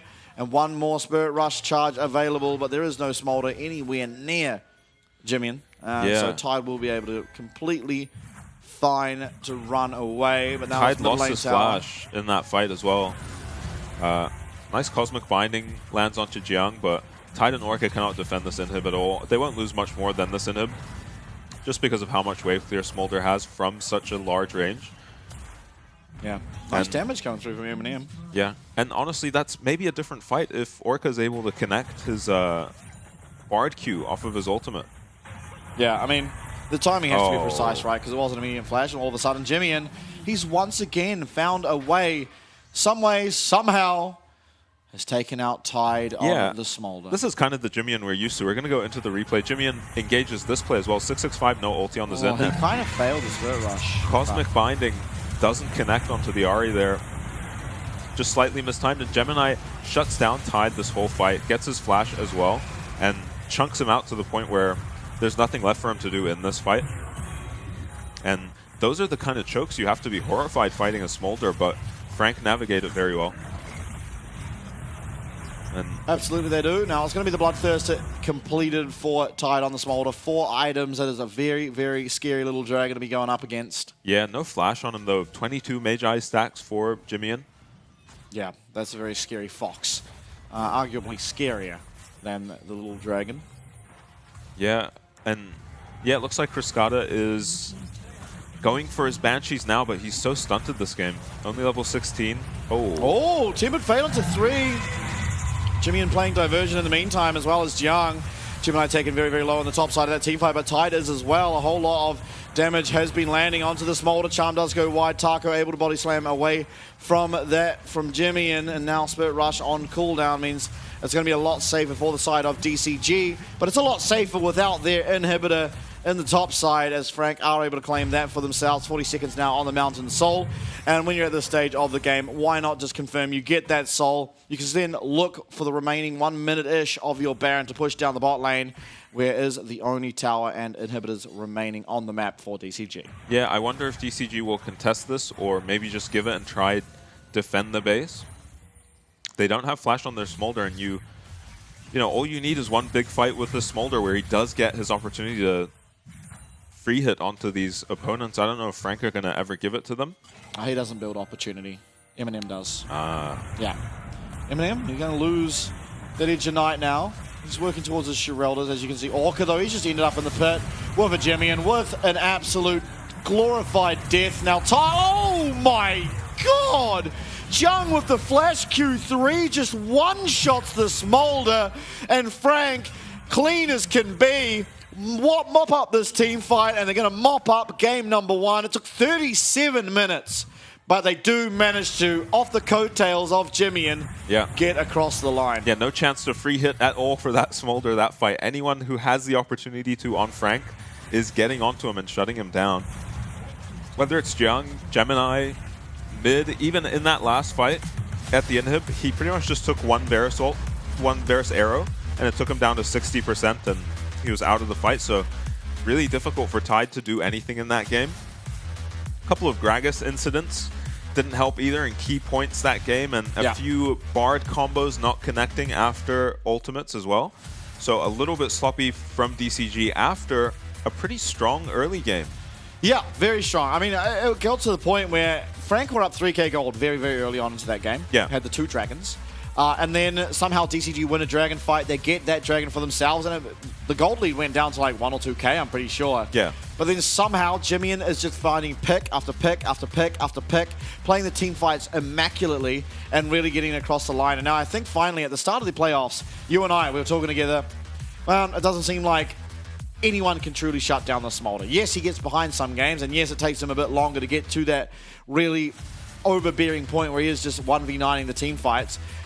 The last 3 series we've seen Smolder in, I think we can finally safely say that teams have found a response and have found a way to shut him down. Because even when he is getting to the stacks now, we are reacting to it appropriately. We are finding ways to either shut him down or make it so he's not able to auto-attack and find massive impact on the team fights while we're doing something else elsewhere. So I think very, very well done by Frank. And it's something now that you are going to have to question, is the Smolder first pickable, especially when the likes of the Callista, of the Varus are up and available? Yeah, Frank definitely, we were talking about at the start of the game, they justified the Varus first pick over the Smolder, right? Yep. Stronger in lane, had plenty of impact in the team fights, brought a lot of utility with his ultimate. And this really high damage comp from Frank was just difficult for the Smolder to play against, even once he got all his stacks. They could just, any member of Frank, it felt like, could just get onto the Smolder and deal with him. So yeah, even once he got his stacks, he wasn't at the point where he was one-shotting anyone. And I don't think the Smolder was really the biggest problem. Oh, I don't think it was the problem either. But it should have been an Ahri, maybe. Yeah, I feel like the Ari pick right now, it feels like the strongest mid laner. And maybe that could be to virtue of Azir not being available. Ari does have a fine matchup into Azir. Yeah. And so it's never going to be about the lane. But the Azir was doing things in team fights that obviously Ari can play around, but the rest of the team can't. And so maybe you can make the argument that Ari is seen as so strong. Yes, she got buffed. Yes, all of her items got buffed. But also, Azir's been removed from competitive right now. So it's hard to really gauge where Ari is. But in terms of what the pool is that is available to us at this very minute, it seems to me, at least for these PCS mid laners, that she is just clear and far beyond the best mid laner that we're seeing. Certainly the best results. Yeah, and we were worried about Jimmy. Nothing to worry about. Well, I was worried about him. Guy's roping me into his concerns. Yeah, I was worried about him. Nothing to worry about. Back to our scheduled programming. This is the Jimmy we have been used to, all split. Kind of quiet in the early game. I mean, he does get a solo kill 1v1 around level 10 or 9. Yeah. But and he's also playing a blind pick here on a more skirmish-heavy champ, right? Yeah. It's kind of what we've always said, is Pretender tends to play very strong laners that come to team fights, whereas Jimmy likes to play champions that are very good at skirmishing, but weaker in lane. And we kind of see the effects of that when it comes out of the lane oftentimes. Sometimes Jimmy does better in the exact same lane matchups as Pretender had, but... Yeah, definitely an outlier that time, and Jimmy will just get a bunch of farm, get a bunch of resources, and then completely 1v9 games like this. He is just capable of taking over team fights by himself. Yeah, and look at the damage. Eminem second only to that of Jimmy on the Ari. It is going to be Jimmy picking out MVP. I don't think we really need to discuss it that much. I think the only other choice might be Jiang. Yeah, Jiang had some great team fights. It feels inevitable that this guy's going to pick Aatrox, show up to a team fight, and one-shot your ADC. Yeah, no, it's just a trend. It's going to happen at least once a game, just once if you're lucky. And can you believe that game went for 37 minutes? It didn't feel like a 37-minute game. I think it's because the early game was incredibly slow. Yeah. It was, yes, there was some kills here and there, but in terms of the pace you'd kind of expect from Kaiwing on the Alistair, you've got an Ari, you've got this Varus. Maybe you expect it to be faster. It was quite slow, but they certainly came to the team fights around objectives with an idea in their head how they want to play them, and they executed on it phenomenally. It certainly helps when Jimmy is just killing someone at the beginning of every single fight. Yeah, and honestly, this game to me just came down to Frank team fighting much better than DCG. There were just a lot of mistakes being made on the side of DCG. It was well played by Frank, especially Jimmy and Jiang. But things like the Gragas ultis, the Bard ults and Qs, Kriskada not finding any impact in these fights at all. There we are. Jimmy going to get it. Yeah. You know that damage taken per death stat? I wonder if that game it should have just also included the damage that Tide took, because he single-handedly got Tide killed twice in that game. Just twice. Yeah, tack it on. Once you're like, okay, unlucky. The second time, you're asking questions. While the Counter-Strike's going. That is like, it was pixel perfect for that to go exactly how wrong as it did. Yeah. It's kind of forgivable. I don't expect after a game like that, though, you're probably not looking to pick the Gragas again. Simply because everyone can have an off day, even if it's just on one champ. I know everyone, even one tricks, they'll go into a game and all of a sudden you're not playing this that well this game, so let's play something else. This will be the solo kill, I do believe. Yeah, level 10. Jimmy knows his damage on this champ. It was about a half HP Annie, and Kriskada ends up flashing no charm, no Q used by Jimmy, and just the pressure makes Kriskada flash in a pretty immaculate flash. I didn't think you could even find that angle. Yeah, that looked like an impossible angle to search for, but Jimmy truly knowing the limits of his champion and knowing how to pilot it. We've seen it before, of course. This is not the first time we've seen Jimmy and Ari. Yeah. He got I think the top player of the week last week, because of his charm that he found on Arya as he's Talia walling in. Oh, right. I think that got top player of the week, which is honestly fair enough, because that game was dicey up until Jimmy took over again. Jimmy really showing his prowess on this Ari champion, and as things stand, it does seem like the strongest champion meta, so having someone that's so good at it on your team means you're either forcing a first pick, forcing a ban. Game number 2 will have DCG with side select. They always choose red. Obviously, Frank did choose Red against them, but now it's their choice to see who they want to take up against Frank. But of course, that is the first game done and dusted. Frank looking strong. Can DCG bounce back? We'll see you shortly to find out.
You got me off the ground, and I was earthbound. When my mirror was invisible, 'cause I was waiting for a miracle. Hey, you got me off the ground when I was earthbound. Hey,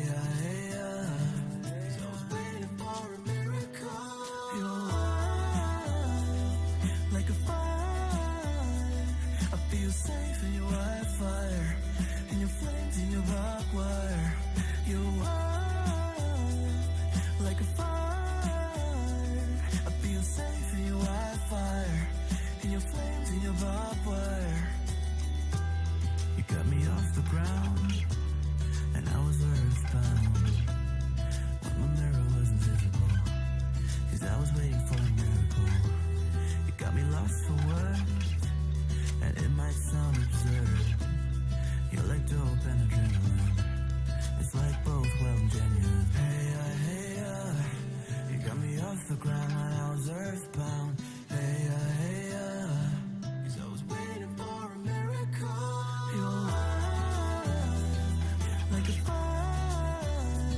I feel safe in your wildfire, in your flames, in your barbed wire. You're wild, like a fire. I feel safe in your wildfire, in your flames, in your barbed wire.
yet so close.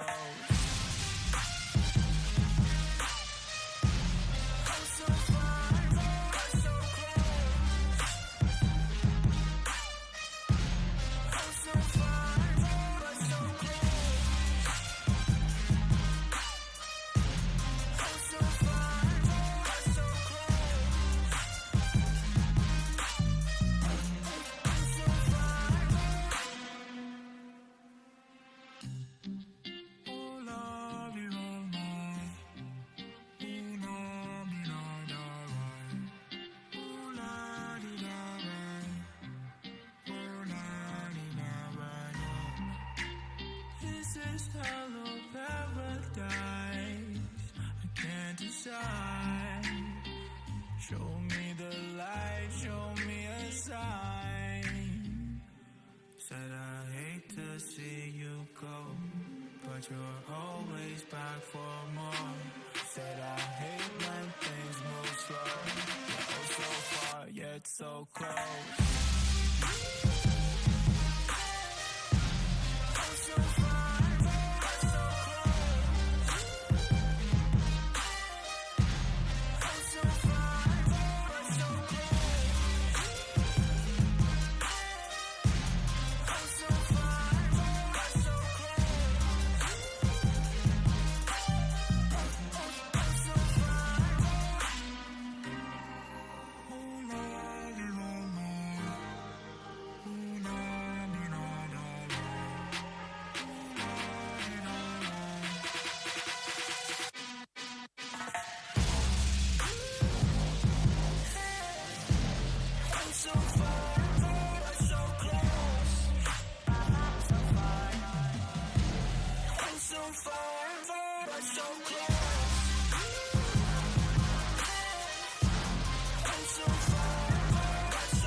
Hello everybody and welcome back, of course ahead of game number 2, once again brought to you by the Grand Halai Taipei, with fantastic locations central in Taipei City. You can have pretty much everything you want there, and without them we wouldn't be able to have such fun PCS playoffs with the likes of the LJL and the LCO. And now, game number 1.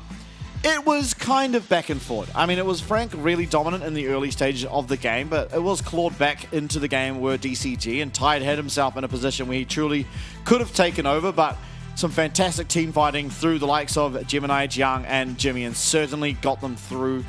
And now looking to game number 2, it is going to be once again DCG on the red side, as we have come to expect.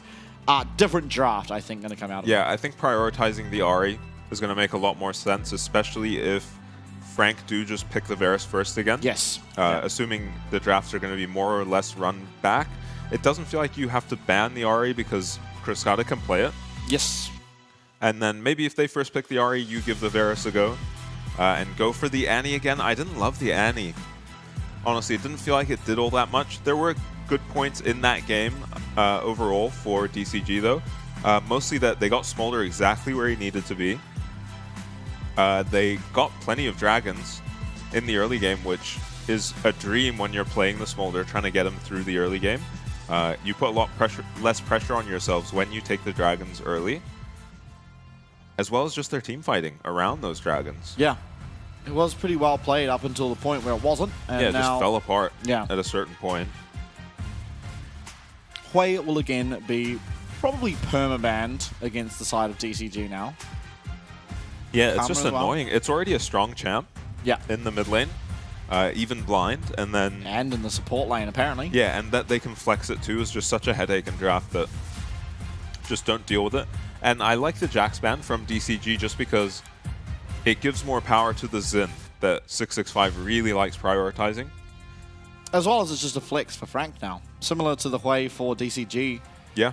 Frank are the only team utilizing Jax in both top lane and the jungle, and so taking that away means that draft's going to be a little bit easier. Obviously, the Gragas, you wanted that into the Jax. It got answered by an Aatrox, which should be fine, but Jung able to scale up and feel pretty good. Now, Varus will be banned away. Feels like Ari immediately should be locked in here for the side of Frank. Can be answered with a Smolder yet again, but I do expect something like the Zeri. We've seen Eminem on it in prior seasons, and he's looked extremely strong at that champion. Yeah, I mean, the Varus ban is very questionable to me. It just means they're obviously going to first pick Ari. And so DCG must be prepared for this. They want to maybe run the Annie back, or they have some other pick cooked up. Champion number 20. Yeah, Kriskada not short on champions he can play. He even played Vhagar into this, I think. Has he played the Talia yet? I'm not sure. No, me neither. I'm just genuinely by Talia. It's hard to keep track. So they were anticipating the Ari pick. These two picks here just make that very clear. These two champs deal with Ari very well. This will not be as easy of a game for Jimian as it was last time. Just a lot more lockdown. And just a stronger laner in the Talia. Yep, for sure. So it should feel pretty decent here for Kriskada. I thought we were going to get a Xayah lock-in. Maybe Eminem going back to old habits. Yeah, we're going to get the Renekton. I mean, that never feels bad for Jung. Yeah, very early Renekton. Yeah, why not, right? Take it away from Taco, who is a very strong Renekton. You may be thinking with the amount of lockdown and skirmishing potential that DCG are showing, they're probably looking for a Renekton before picking up their bot lane. And so taking away gets rid of that opportunity. And Volibear possibly coming out now of Gemini, and it will be. So that's exciting to see. We'll see if Gemini is able to pilot it to the same level of success as we've seen from other junglers. I think Junjia playing at one game yesterday and it looked phenomenal. I think if you're DCG here, you just lock the Smolder because you're going to get 2 bans to put towards ADCs. Yeah, you might be worried about the top lane pull though. Yeah, making sure you have a good matchup into the Renekton. Yeah, otherwise it does feel like top lane pull should just get pretty hard focus. So it's going to be the Cassante for Taco. Having a very good showing for himself up against DFM on the champion. We'll see if he can do the same here. Xayah taken away once again from Eminem. And to be fair, while we sort of say Xayah often struggles to interact with a lot of champions in the meta, against the Vi, against the Cassante isn't the worst. Cassante does have a lot of counterplay up into the Xayah, but the Vi certainly, you don't, out of every champ that goes into the AD carry position, Xayah is the one you want to go up against the least. Yeah, yesterday we saw Feng just destroyed by Aja's Cassante in team fights. Yeah. He did have a very slow start to that game. Rough laning phase for him. And then just had to deal with Aja and Cassante constantly killing him. Ashe banned away. Okay. So it's Frank banning the aggressive support. I don't think we've seen DCG play the Ashe a single time. Yeah, I don't remember. Seems like they prefer to leave it up and counterpick it. Yeah, with the Pyke. I wonder if the Pyke ban ever happens. I mean, it doesn't feel like any of these champs really care about Pyke so far. No, and you might end up just being Pyke into a much stronger early game team. Yeah. Lucian going to be taken away from Ty, getting rid of that opportunity for the Lucian Nami. So they are begging them to pick Smolder, essentially. Yeah, but what is left? I mean, the Zeri, I suppose. Yeah, I guess they're planning to play the Zeri into the Smolder. After seeing how well PSG did. Oh, okay. Okay. And I guess Frank are going to be forced onto... they either just take the Smolder into this... They could just Kai'Sa. Yeah, or they could Kai'Sa, Aphelios, Jinx. Kai'Sa is... I watched a couple of LEC games, and there was a lot of AP Kai'Sa being played. Yeah, just a Mirror Mana into Ludens, right? Yeah, into, I think it was Shadow Flame or Crypt Gloom. It looks like that might be what's on the play, and honestly, with so much lockdown and set up for the Kai'Sa, this feels like a very, very solid Kai'Sa pick in this game. Should have a completely fine lane up against the Zeri and whatever DCG want to pull out. Although I shouldn't say that too early, as Orca does often cook pretty hard. Yeah, they give him last pick every game. Yeah, or they give him first pick and swap last pick into mid lane. It's looking like it's going to be the Lulu. I think this is not a win con for DCG. Orca has been one of the driving forces behind their success a lot of the time, but maybe you are really relying on Tide to carry this one alongside Cascada on the Talia. And honestly, two very good players and capable of doing so given the right setup. Yeah, should be a decent lane, especially early on for Tide and Orca, and they scale very well. On the Lulu Zeri, it's going to be just across the board for DCG, just weathering the storm up against these very strong early game skirmishing champs from Frank. Not generally how we see them approach games. They like their, they like their rel jungles, and I mean, this is kind of the new Frank. Since they've bounced back, they've kind of been more willing to put Gemini on more aggressive junglers. Yeah. And play more for these different win conditions than their usual just fall a little bit behind early and then win a massive team fight. That was working for them earlier in the split, but kind of just fell apart. And they've adjusted very well. This is going to be the easiest game to execute for them, though. Yeah, and we never touched on it, but it is going to be, of course, Jimmy and once again in the mid lane for Frank. And I think after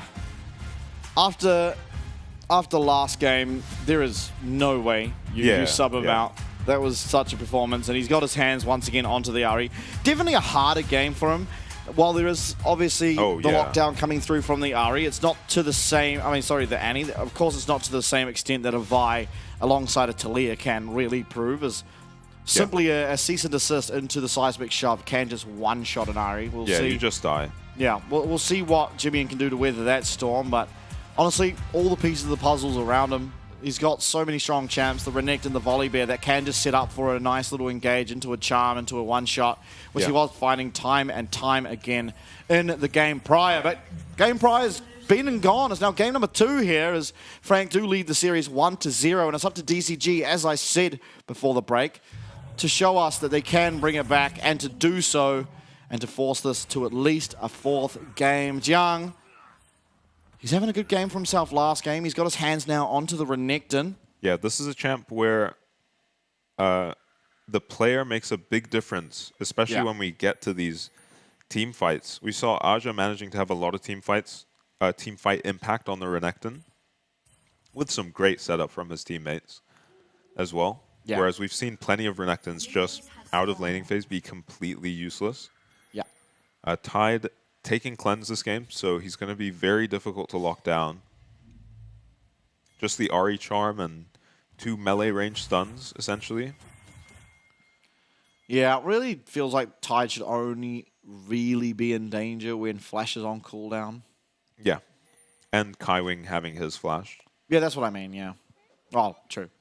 I didn't, say that part. On the opposite side of the mid lane matchup, though, Talia isn't exactly safe this game either from the Volibear Ahri. Very scary combo, same as the Xin Ahri. Just a lot of damage, a lot of lockdown. If they get onto you, you are just dead. They can chase you forever. Threaded volley, just making Jimmy's life a pain. A matchup we've seen quite often now is this Ahri versus Talia, and honestly, it's kind of been back and forward as to which champ has won.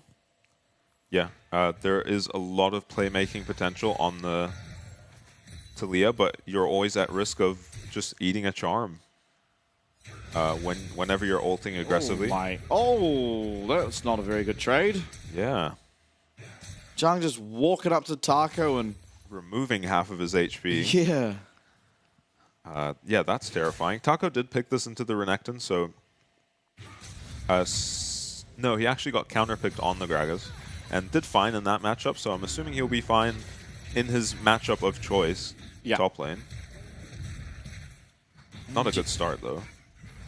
Jim and I headed down the bot side. I think 665 will be as well, just doing a less traditional route by Wolves into his top side camps. Zhang maybe looking for a proxy, but with where this wave has ended up, he certainly can't. Should be able to cull this back. Oh, he's not even going to try. Taco is CSing very cleanly under tower. I think he only missed one, and that was to get a grass proc onto Jiang. Well, Kaiwing, decisive flash, cleans out a tide, and all of a sudden, oh my god, he is able to survive.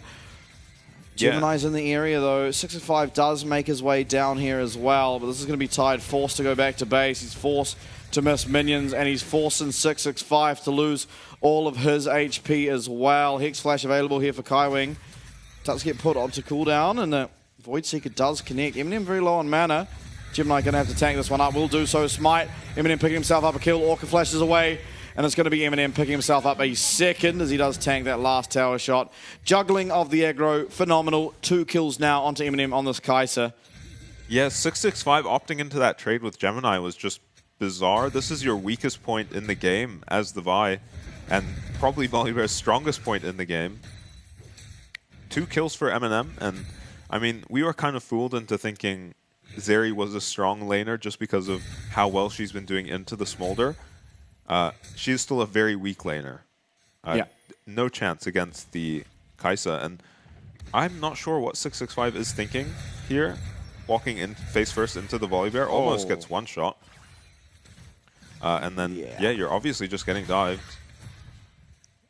Manages to get the shield, which actually saves him there, but does eventually go down in any regard. Yeah, and so well played by Frank. Losing 2 of their flashes, but gaining the Lulu flash and 2 kills specifically on their... Oh! Is this a kill? Oh, this must have happened during the replay. Oh! Oh! Is it a 1-for-1? Oh, it is! Yeah, okay. Jeez. Yeah, 1-for-1. Nicely played by Jimmy to get a 1-for-1.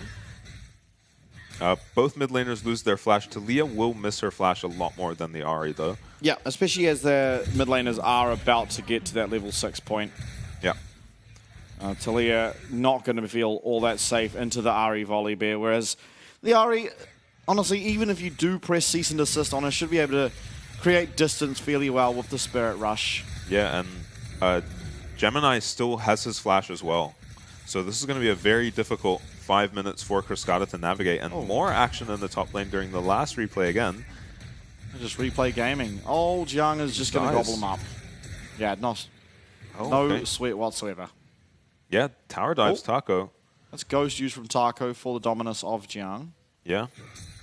Rough start to the game for DCG. 4-1 again. We saw them in this exact same spot last game. Not this early into the game, though. And he can't really... Feels like he can't really stop Renekton from proccing Demolish whenever he wants. No Ghost on Taco means... Oh, gets the Renekton flash because Cascada is rotating up. Yeah, as well as just the dominance being down. I actually think Taco probably wins after going all out. Yeah, no hope with Cascada coming up anyway. Yeah. So a good flash from Jiang.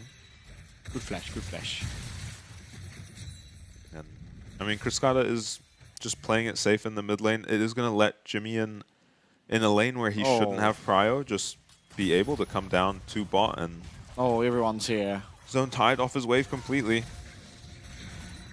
Yeah, this looks fun. Yeah, and this looks exactly like last game. Oh, it's going to be the Static Shiv Kai'Sa, but it is still going to eventually be AP. Static Shiv into Gwinsu's into Nash's is generally what people go for. Gemini, oh, okay.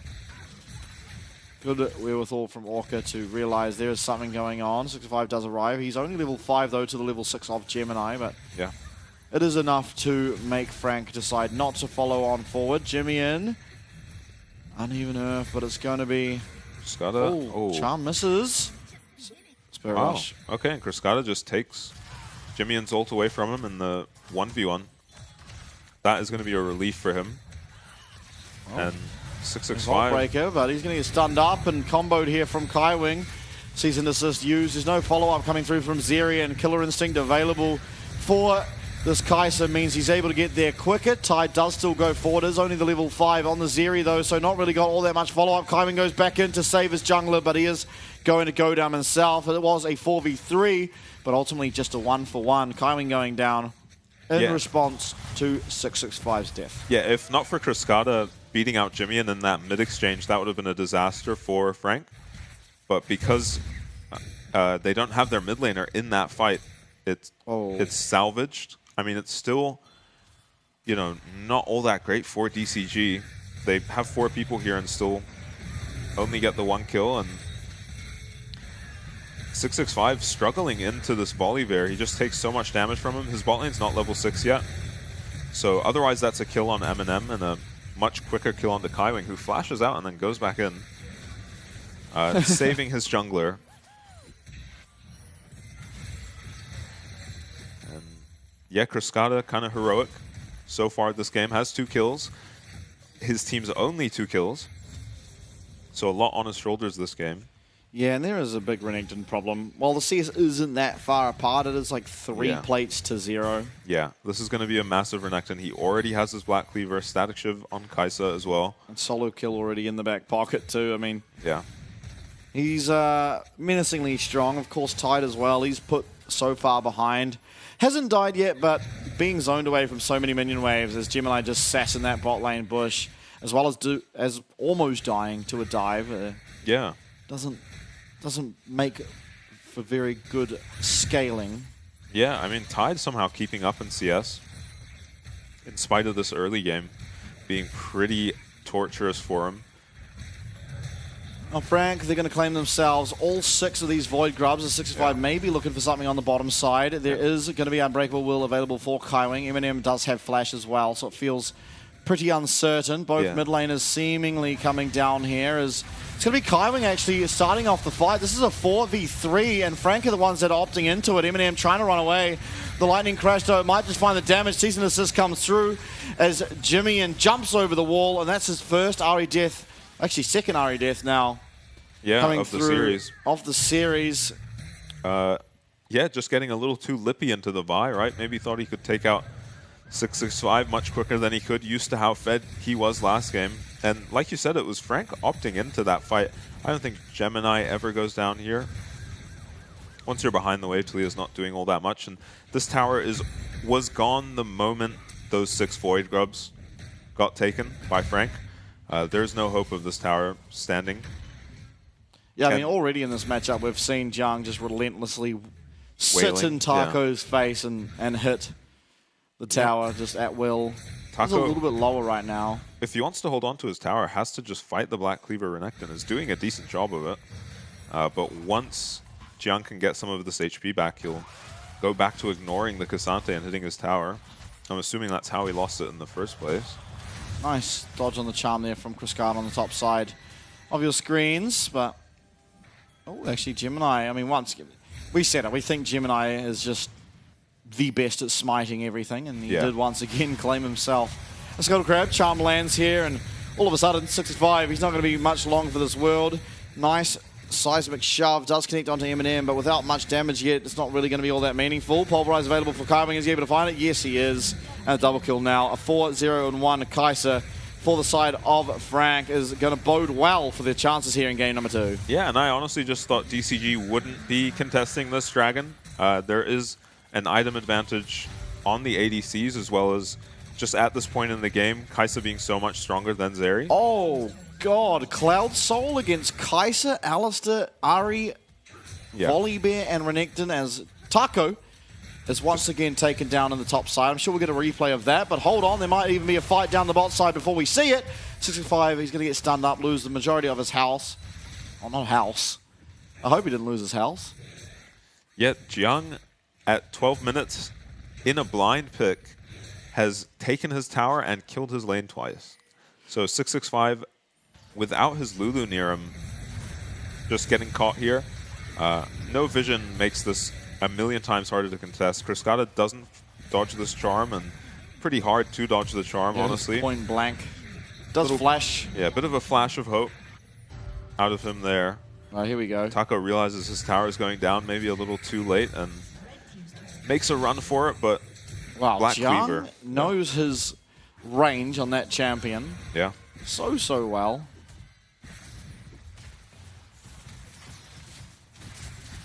Can you imagine you queue up for solo queue and you're like, oh, you know, I'll play top lane. And you just matched into Jiang.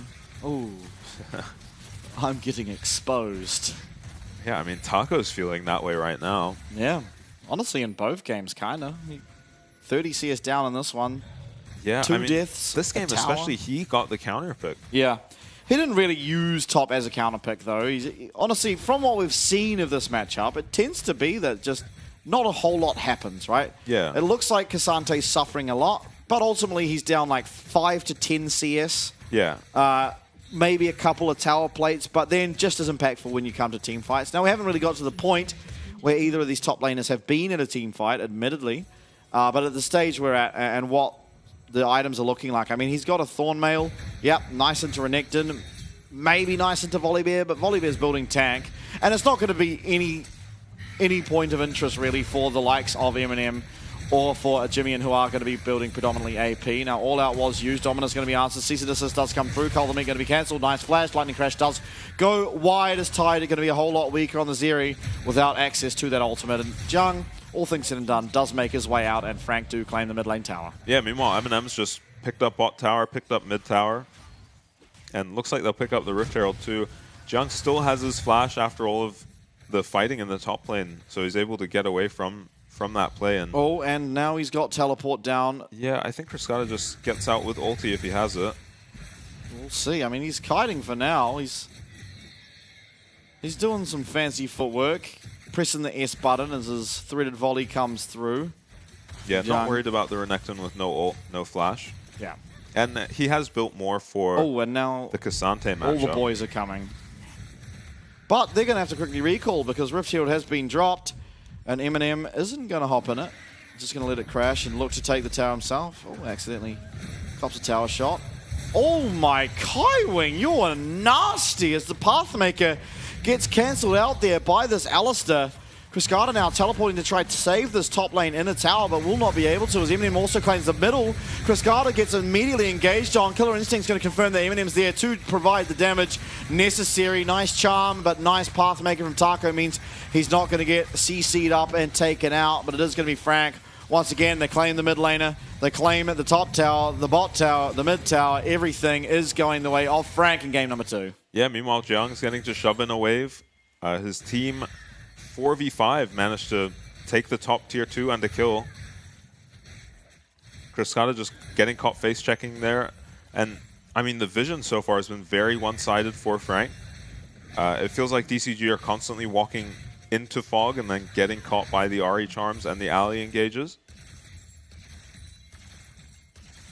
And yeah, I mean, all your hope is on Zeri this game, but she's down an item and a half to the Kai'Sa.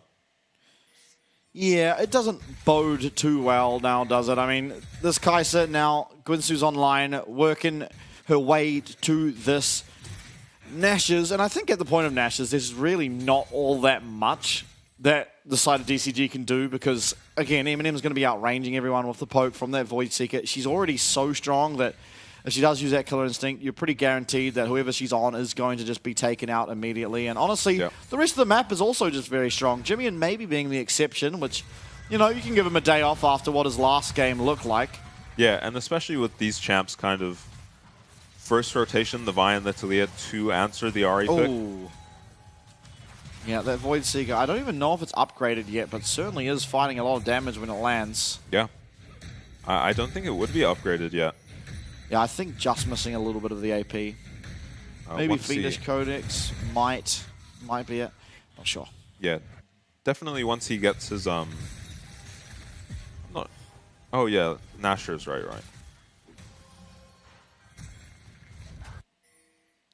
Does the Nashers give you the E evolve as well? Yes.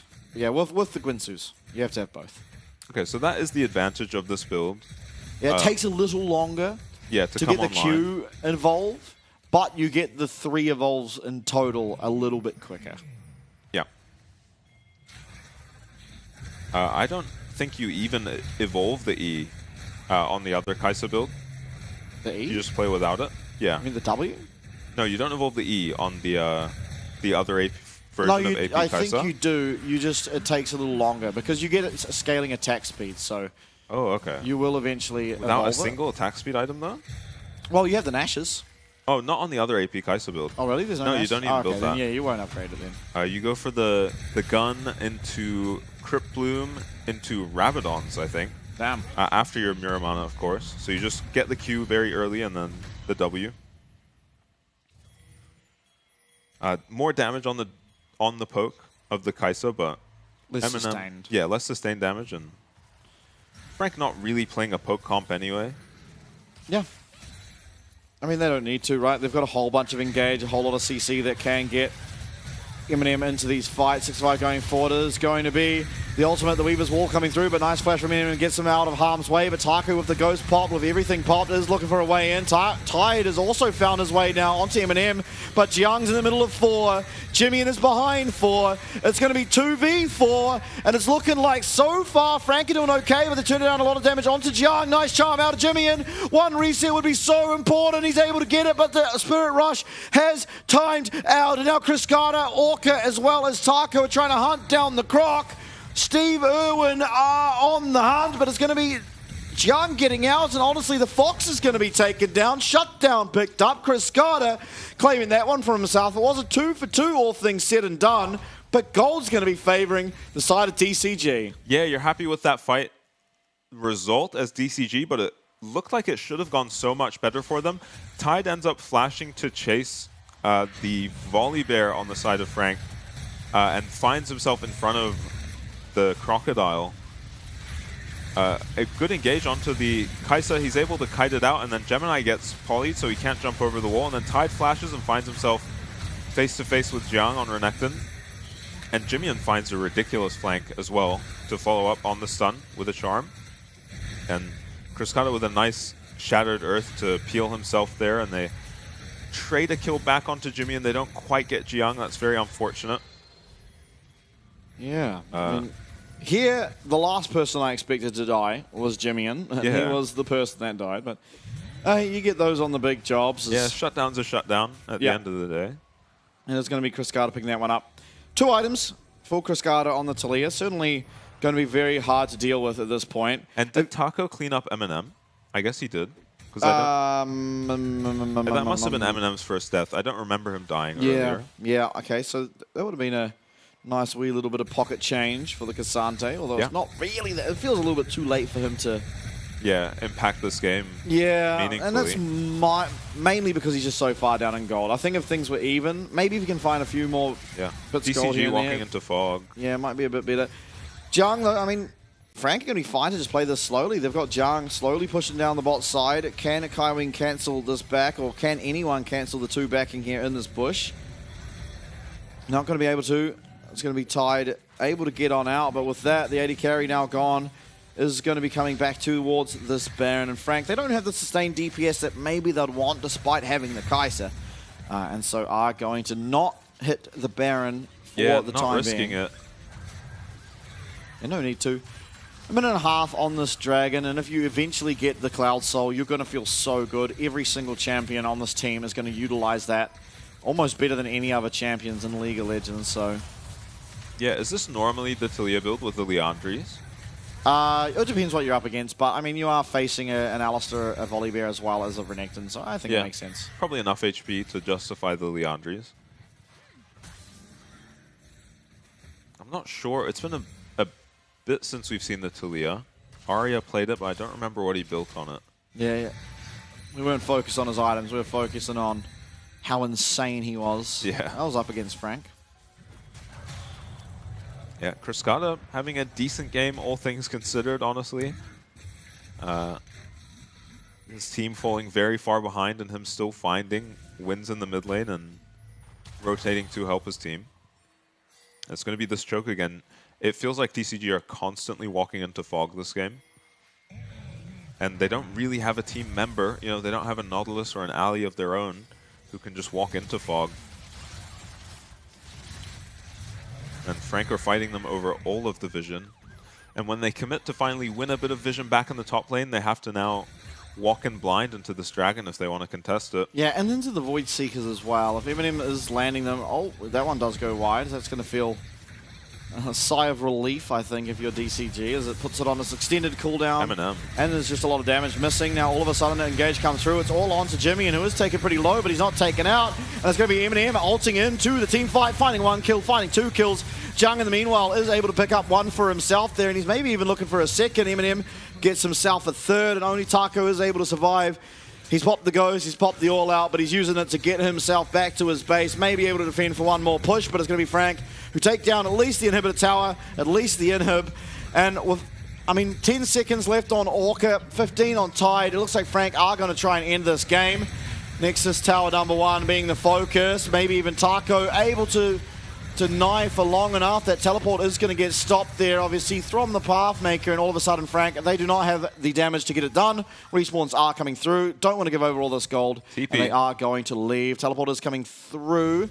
It's going to be Taco here once again on the flank, and in with the Void Seeker. Going to have Perma Vision on this Cassante now as the side of Frank are getting rounded into this bot lane river. Teleport coming through here for Cruscata, who does have Weaver's Wall available for him. Jimmy, though, lands a charm, and it hits hard there onto 665. Has to be careful. Spirit Rush available. Yeah, should be Dragon going over to DCG. Nice TP from Taco to get back onto the map quickly and force Frank away. So something back for DCG. Now they have to somehow hold on to the Baron. 10k gold down now. 4 items on the Kai'Sa versus 2 for Tide, who went down instantly in that fight. I didn't see what happened to him. I think Jiang just gobbled him up. Yeah, I don't think he would have had Flash in that fight just based off that timer. Maybe he did. Anyway, we'll see what happened to him, as he had his Flash coming up very soon, so a bit of an unfortunate engage timing from 665 before they're ready, but I think his cue to engage there was that M&M got chunked in the backline, but he actually engages onto Jimmyin, who they don't manage to take out quickly enough. And M&M ends up still doing so much damage in that fight. Sure, now Frank are hitting this Baron. It's getting taken out very quickly, as you expect when you do have the Kai'Sa. Yeah, DCG not even going to bother trying. Yeah, what can you do to get vision? Your jungle is... Look how many pink wards are in their jungle. Oh, 665. Oh, Vault Breaker actually cancelled. Nice work there from Kaiwing. Stun lands, and 665 is an absolute goner. There is nothing he can do about that, as M&M claims himself yet another. That's going to be his 9th kill off the game here on the Kai'Sa. Mid lane being pushed by Jimmyin, and it looks like the rest of Frank are going to be pretty content with trying to get down this top lane inhibitor. Yeah. Oh, Kaiwing. Oh, it's always scary. Oh, 40 goes. Gemini as well. It's going to be that Stormcaller. Charm does come through, and Unstoppable will go M&M on the Kai'Sa. Cruscata being taken out. The All-Out coming through. Jimmyin actually surviving on the lowest amount of health ever possible. Does get a bit back from his ult passive, but Tide is actually finding quite a lot of damage there. Unfortunately, it's all onto the Croc, and down will go both of these Nexus towers. It's an open Nexus now on the side of DCG. 2 inhibitors down, and still going to be 2 minutes left on this Baron for recalls to come through, and bot lane to start being focused down for the side of Frank. Yeah, and with 665 up, that fight might have looked very different. Tide got to free hit the entire fight. I mean, not entirely free. Kaiwing does run at him and end up burning his Flash. Really well played fight by Kaiwing, just not allowing Tide to get onto any of his carries. And Jimmyin lives on a sliver of HP. That's very tragic for Taco. And yeah. Tide is hitting that entire time. Yeah, he is hitting the entire time, and every member of Frank just leaving the fight on slivers of HP and never letting him get any kills. Yeah. So Frank just looking for a 3rd inhib with Baron now. And if they can get it, that should just be a wrap. It's so hard to defend. Weaver's Wall coming through. Is it going to be onto Jiang? Doesn't look like it can be, as he does actually try and dash on forward, and a lot's being used onto him. Cease and desist as well. It's going to be at least 1 kill, but in the meanwhile, the rest of Frank, they are just focusing down this Nexus. M&M dodges out of that 3rd, and Tofu Strike does get hit up by that Wild Growth, but it's going to be absolutely no problem as M&M just one-shots Taco. Yeah. And now the 3 members of Frank, they're not even looking to end. They're looking for kills. Cruscata coming back.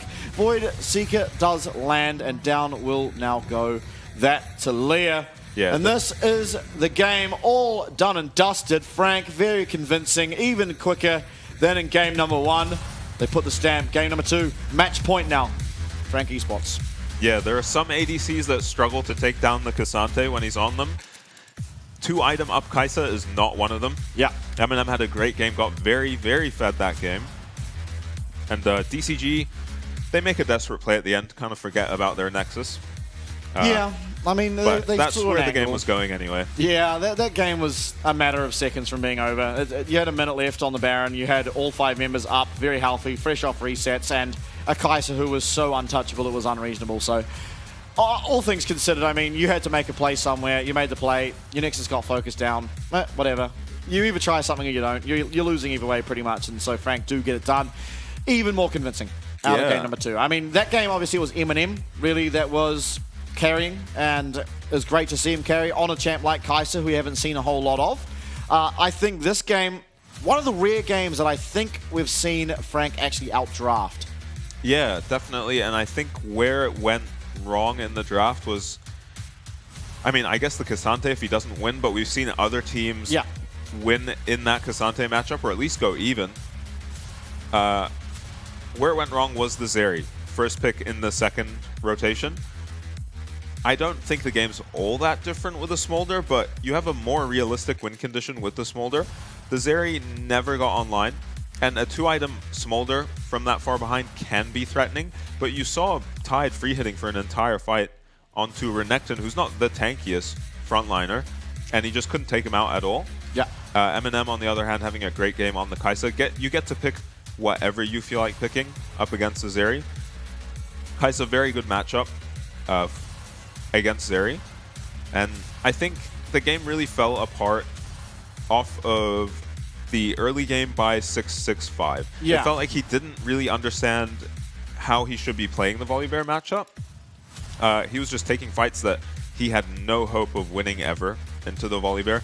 Vi is at her absolute weakest, level 1, 2, 3. 4, 5. Yeah, 4, 5 as well, but Volibear is at his absolute strongest at level 3. Maybe level 6 he spikes again, but not compared to the Vi in terms of her usefulness in the skirmishes. Well, it depends, right? Under a tower, he's certainly pretty good. Yeah, if your laners are ahead, you get a chance to dive with numbers. Can be very useful as well, and Vi is a champ that's been perma-banned. It's a very high priority jungler. I don't blame them for picking it, but just not able to do anything of note that game. This was kind of the catalyst that started all the unfortunate events, though. Kaiwing just pulling the trigger and instantly finding the cleanse, finding the flash off of Zeri, and not really losing anything for himself. Yes, he lost his sums. Eminem is still able to keep his, and then it leads to 6-5 getting taken down this low. All of a sudden, you're going down. There's no way out for you. Does get that shield to survive the Void Seeker, but it's just a matter of time now. First blood, Eminem, second kill also over to this Kai'Sa, and they got their choice of a favorable matchup, picked a favorable matchup, and then got ahead by 2 kills, as well as Zeri losing all that farm. And by that stage, it was like, wow, this is going to be very, very difficult. Yeah. Damage on your screen there, of course, it is going to be Chris Carter, who does top the charts. Not the most surprising, can kind of just sit there hitting the Volibear, hitting the Renekton. It was a hard game for him, though. It was. There's a lot of threats to play around. I think, honestly, not a lot of the time the threats were going on him. I think a lot of the focus was actually onto Tide. And I want to say, some of these team fights, Tide was actually hitting a lot, spending a lot of time doing damage. Yeah. But he was just so far behind that it did not matter. He was a 2-item Zeri up against a 3-item Renekton, 2-item full tank Volibear. Even the Ari, you're never really actually going to have threat over that champion. And then the Kai'Sa, of course, was just 4 items up. I mean, 2 items up, 4-item Kai'Sa. It was pretty doomed from the offset. Renekton should never have been as ahead as he was that game, considering you got to pick whatever champion you felt like picking into it that game. For him to have taken the tower essentially at 10 minutes and killed his opponent twice is not really reasonable when 30 there's CS as well. When there's 0 interaction from the rest of the map. He actually loses his flash off of a Cascada roam to try and help him. Meanwhile, Jimmy gets to roam to the bot lane and zone Tide off of even more CS than he's already had to give up. And Tide and Orca honestly kept up in CS for most of that game, and it was the kills going over to Eminem that really snowballed him that game. For sure, 12 was his total kills there by the end of that game. Most gold, of course, when you have 12 kills, what do you expect? And most damage was the Cascada, as you see there on your screen. Yeah. I mean, no surprise to see that Renekton take the most damage per death. That guy was unkillable. The only time we thought he might go down Jimmy stepped up and went and sacrificed himself Yeah. for the good of the team, and Jiang managed to top that stat with 34k. It is going to be, of course, I mean, no surprise here whatsoever, Eminem picking up that MVP. Yeah, I think you could have given it to Jiang as well.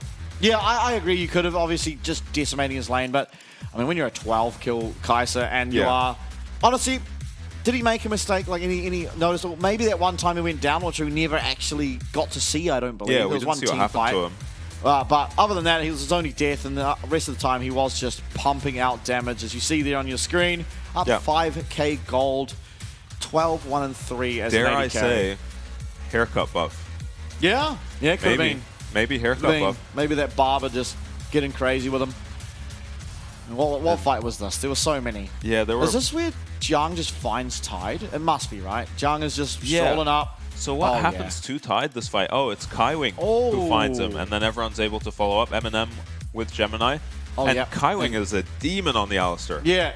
I mean, this is why we see so many teams be like, all right, we're in drafts against Frank, and what are their bans? It's like sometimes it's Azir, but then it's like Nautilus, Leona, Alistair, Rakan, and then, you know, Ground Zero tried that straight. He played Braum, and then they banned Braum the next game after it. I mean, this guy on the melee supports is phenomenal. He truly is. And there's just too many of them that are currently playable for you to actually ban. You have to find something that you can actually pick into it and do well with.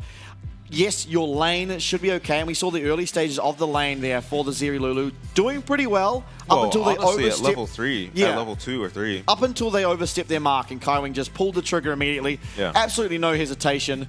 And obviously, I mean, when you have an engaged support with Kai'Sa, the benefit of it is maybe your early game is a little bit weaker, but once that engage is found, the burst that is provided from Kai'Sa is kind of unmatched to most other AD carries. It's just, you know, percentage health damage coming through immediately because you have all that passive stacked up from your support. Even to tanks, Kai'Sa's going to be shredding them. As you saw at the end there, Taco went down very quickly. And, I mean, maybe more draft adjustments, but more than draft adjustments, we're going to need gameplay adjustments from And DCG. more than gameplay adjustments, we're going to need a game, but before that, we're going to have a break. We'll see you soon.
Well, well, well. Backs against the wall now are DCG as Frank take game number 2 as well as game number 1 and now are on match point. And of course, it is once again brought to you by the Grand Halai Taipei, who without them, the PCS playoffs could not be the success that they are. And now looking to game number 3, it is going to be DCG once again on the red side. I mean, they've only ever pretty much chosen the red side, so it's exactly what we expect, but they're going to have to come up with something else in draft because Frank have absolutely had their number. And they've not exactly used the red side for any tricks that they're usually up to. It feels like the Hui ban really shuts down a lot of their draft shenanigans, and they weren't willing to flex the Smolder at all last game, picking mid and ADC super early in the first draft.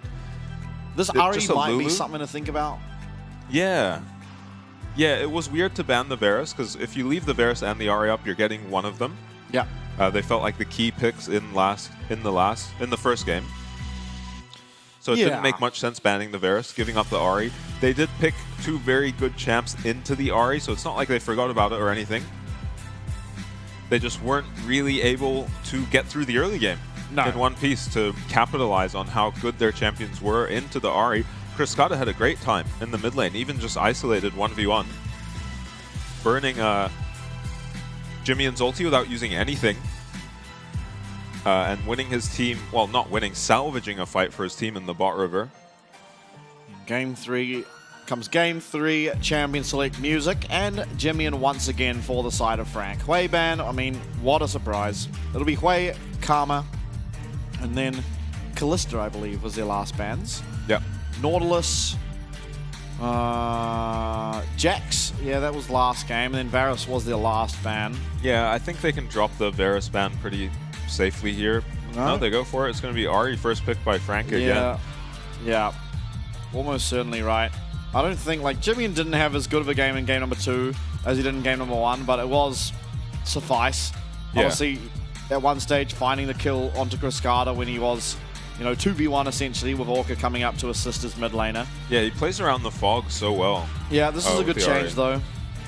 Yeah, if they do lock it in, they did hover it last time, they do. So we'll see what Jiang has to pick into the Renekton. Okay, not going to be the Lee Sin here by the looks of things, 465, which kind of strikes me as a little bit of a surprise. Yeah. Will be the Xin Zhao. Maybe just try to take away that power that you can get with the Ari. Volley Bear open. Could be a potential pick, I guess, for Gemini. Looked completely fine and honestly very good on it in the last game.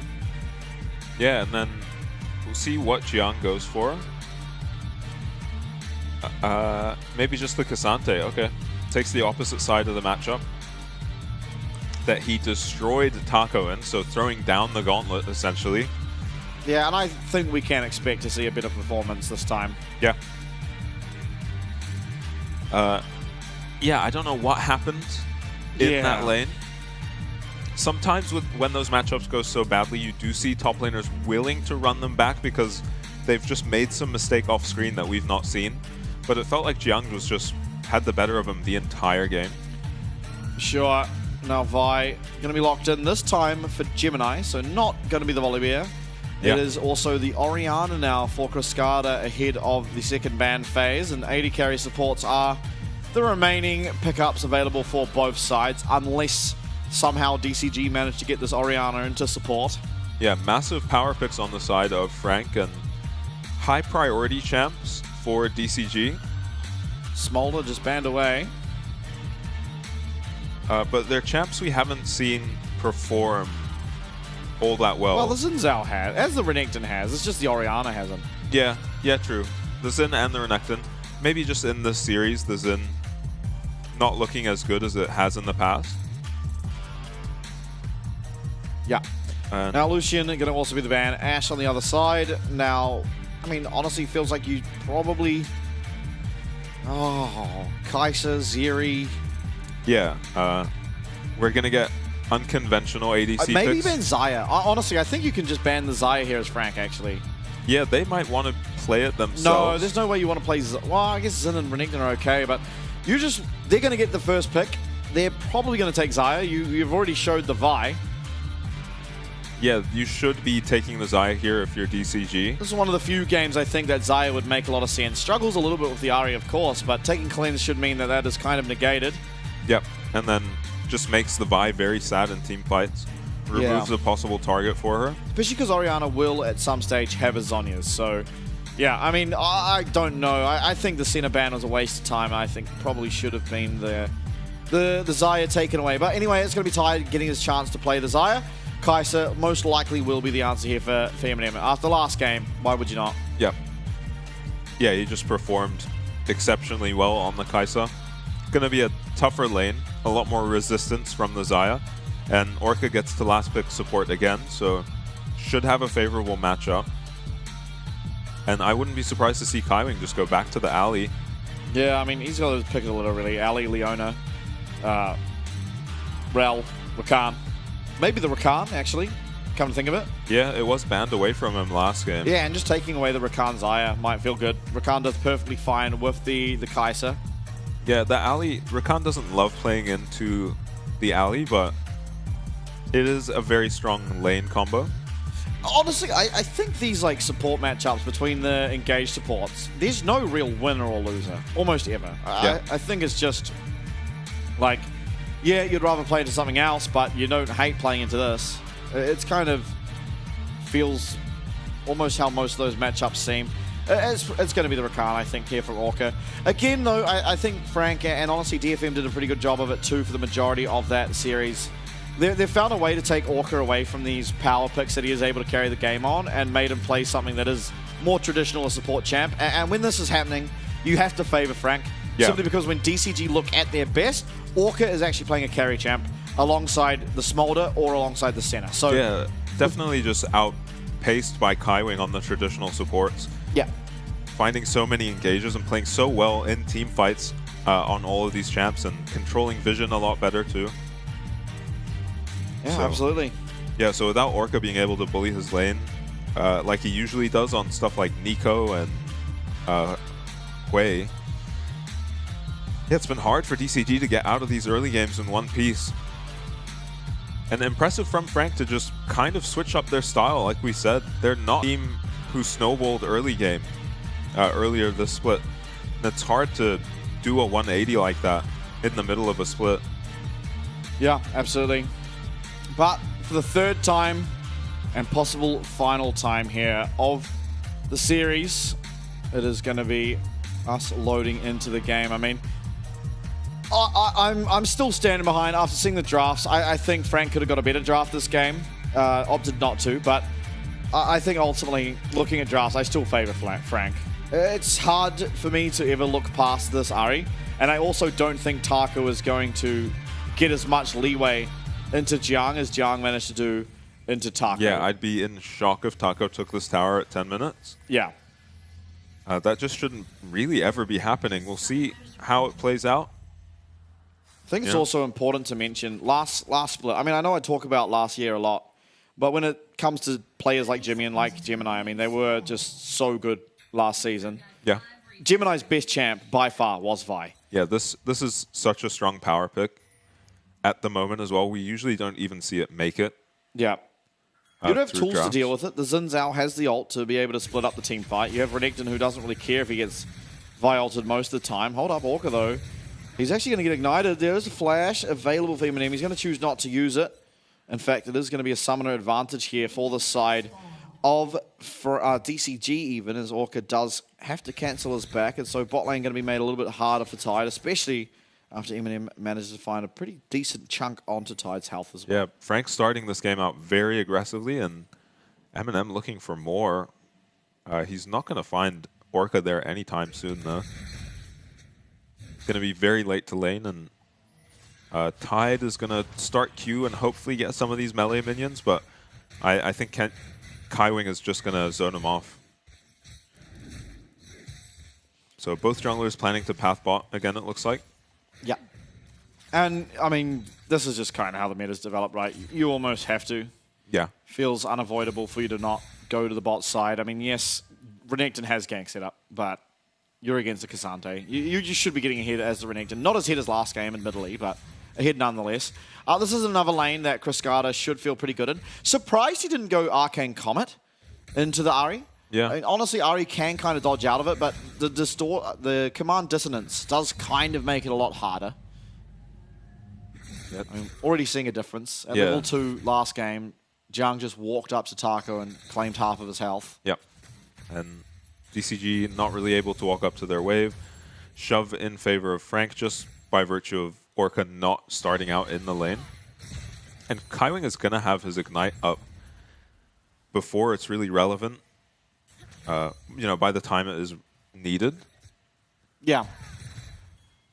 So DCG just willing to give up the CS. 665 going for an earlier play this game. This is, and Gemini is just standing there waiting for him. Just aware. Yeah, just knows he's coming. Very impressive.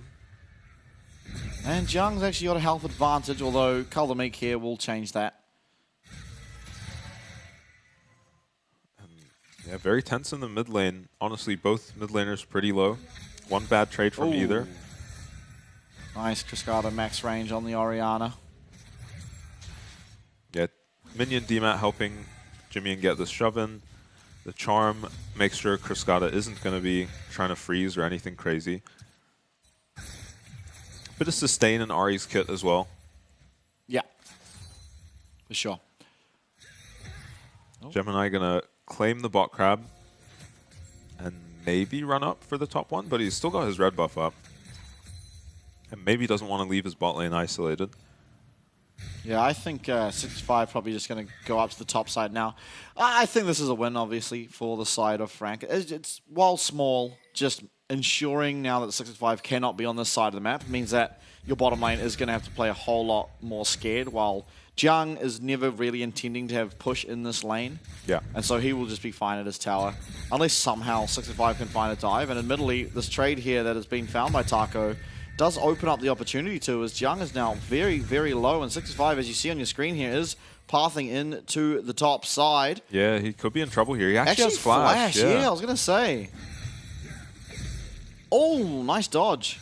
Taco does a flash. Pathmaker not going to come through. Ooh. Not quick enough on the reactions. Means that it is going to be Taco claiming himself that first blood up in the top side onto Jiang. Yeah, super clean by Taco and 665. Just stun locking Jiang. He doesn't even get a chance to flash there, really. The moment he gets stunned. Jiang is Taco foregoing his CS, and yeah, Taco is going to be dead. There is no way out of this now, and that's the kill for Taco. It was first blood, so it feels pretty good, but it is immediately answered back. Yeah, Jiang loses some creeps to the tower, so Taco probably willing to TP up to maintain his advantage. Yeah, he will now, and Orca's made his way up here to fight for these Void Grubs. Kaiwing this time a little bit slow, but they've generated a massive advantage in the bot lane. Yeah, he just opted for a recall, and it does make sense because you are just far ahead in the mid lane, lost priority in the top lane, and you always are going to by virtue of having a Cassante versus Renekton, yeah. And so giving over the first 3 Void Grubs never really matters, and in this meantime, Gemini going to be able to find himself a dragon. Yeah, even in the matchups where you're picking them to counter the Renekton, you still don't really want to fight around Renekton, you know, at these levels. Yeah.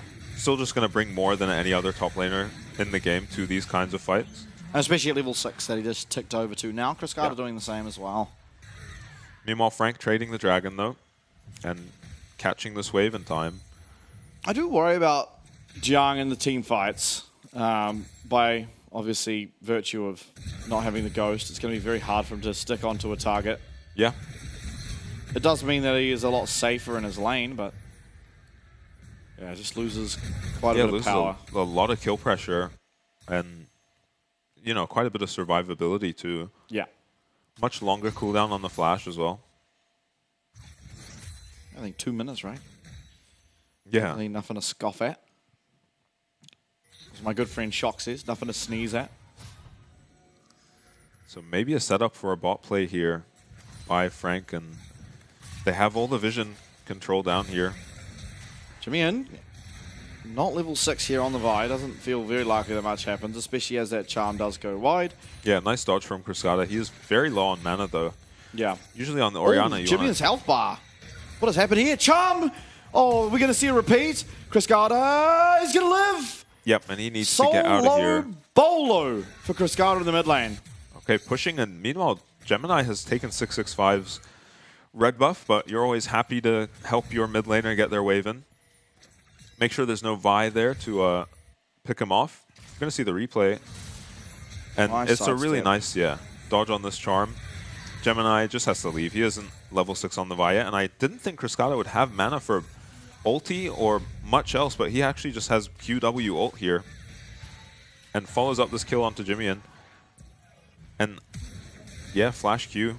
Jimmy had the option to leave too, I think, if he had to just walk the other way instead of looking for an auto attack. Maybe he thought he had kill pressure, not quite. Yeah, also just has his flash up. Not the fastest combo from an Orianna, flash Q.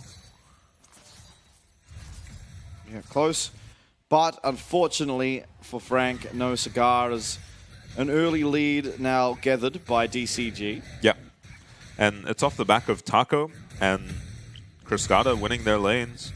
Nice path maker there. Is going to ensure that Jiang is going to win out that short little trade between these two top laners. And obviously we're seeing it here. Taco very far ahead in the CS. Yeah, but he's not taking the tower in the next 2 minutes. Yeah. Like Jiang was doing. Has got 2 of those tower plays, though, by the looks of things. So yeah, honestly, doing okay. And maybe another matchup that we're going to see Aja exclusively be the person able to play. Because he didn't fall nearly this far behind. This is 30 CS. Yeah. He was like 5 CS, maybe. Yeah. And then destroyed team fights on the champ too. Just was the strongest champion on the Rift anyway. Yeah. So I don't think we're expecting that out of Jiang in this one with how the lane has gone. Yeah. Just so far behind. Yeah, going to be underfarmed. And also Aja got to just fight a very, very behind Xayah. There is a pretty behind Xayah this game, but not nearly as behind as Feng was. Yeah, I was going to say, in fairness for Frank, while you are slightly behind, I mean, 1.5k gold is fairly substantial, of course, but you still have the stronger AD carry, and would I prefer a stronger Renekton or a stronger Kai'Sa? 9 times out of 10, it's going to be the Kai'Sa. Yeah. But of course, you've got to stay on pace, and for the early stages of the game, you're never competing with this Renekton as the Kai'Sa. So there is a time frame in which Renekton is going to be much more effective. It is harder to bring Renekton down to the likes of a Dragon fight, because that is going to forgo a little bit of his power in that lane. Yeah, we're used to seeing this out of Orianna's now. You just use the ultimate for a chunk on your lane. Oh, God. Oh, Void Seeker actually goes wide there from Eminem, which might have been the difference maker between a very dead Tide and a very not dead Tide, but... Yeah, he still does have his ulti on the Xayah, so wasn't really at risk of getting Vi ulted or anything. Yeah, scary face check, but gets away with it. It feels like DCG can only face check in these games. Kaiwing has the vision completely locked down every game. Yeah. Vision score perfectly fine for Orca, but it feels like just where it matters, Kaiwing has vision for his team. Yeah, and Rakan always has a bit of an inflated vision score because he takes the zombie ward, so... Yeah, true. It's probably the zombie ward. That does inflate the stats, just that. Honestly, not even just a little bit. An insane amount. Very useful rune, Oh honestly. yeah, extremely. It just means you get an extra ward every time you take one of theirs. Yeah. Obviously very easy to take down, but you're still going to see them taking it down. Yeah. Frank on the Dragon now. We'll see if DCG decide to contest. Orca's a little late here, and it's just... Oh, okay. 65 is going to commit the flash. Quickness coming through, and the grand entrance is going to be very good, but Eminem coming in. Jimmy and claiming one kill. Eminem claiming one for himself too, and the Spirit Rush has been reset. Look for this charm.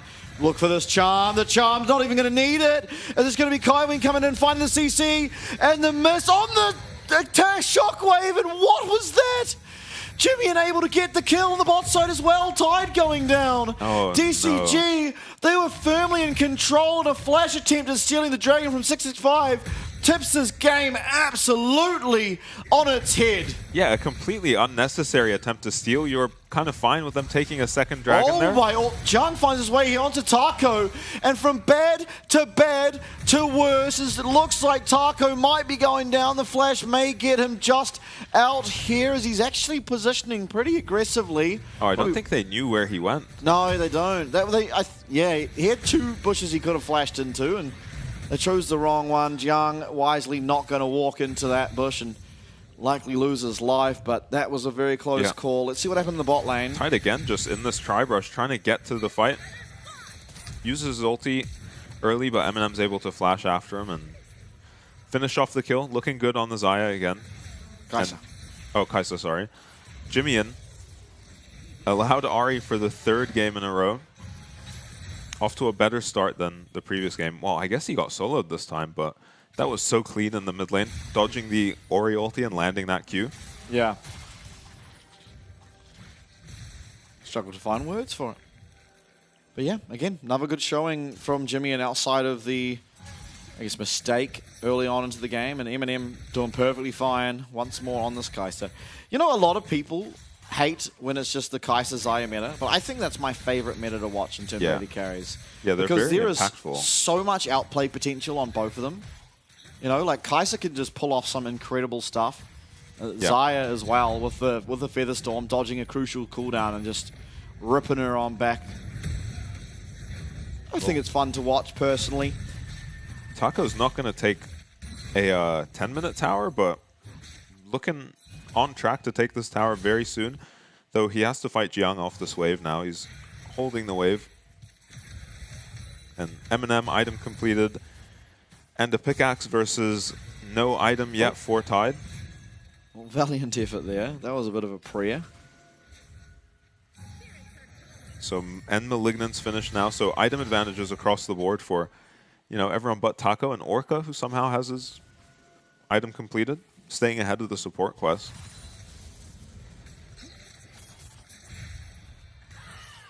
Gemini, I mean, who do I favor in a fight right now? I think it's hard to say. It probably should be DCG, but I think it's Frank. Yeah. Just based on Kaisa execution. Is so much stronger than Tide is right now. It's not even comparable. Yeah, there's always the X factor of the Orianna, right? Yeah.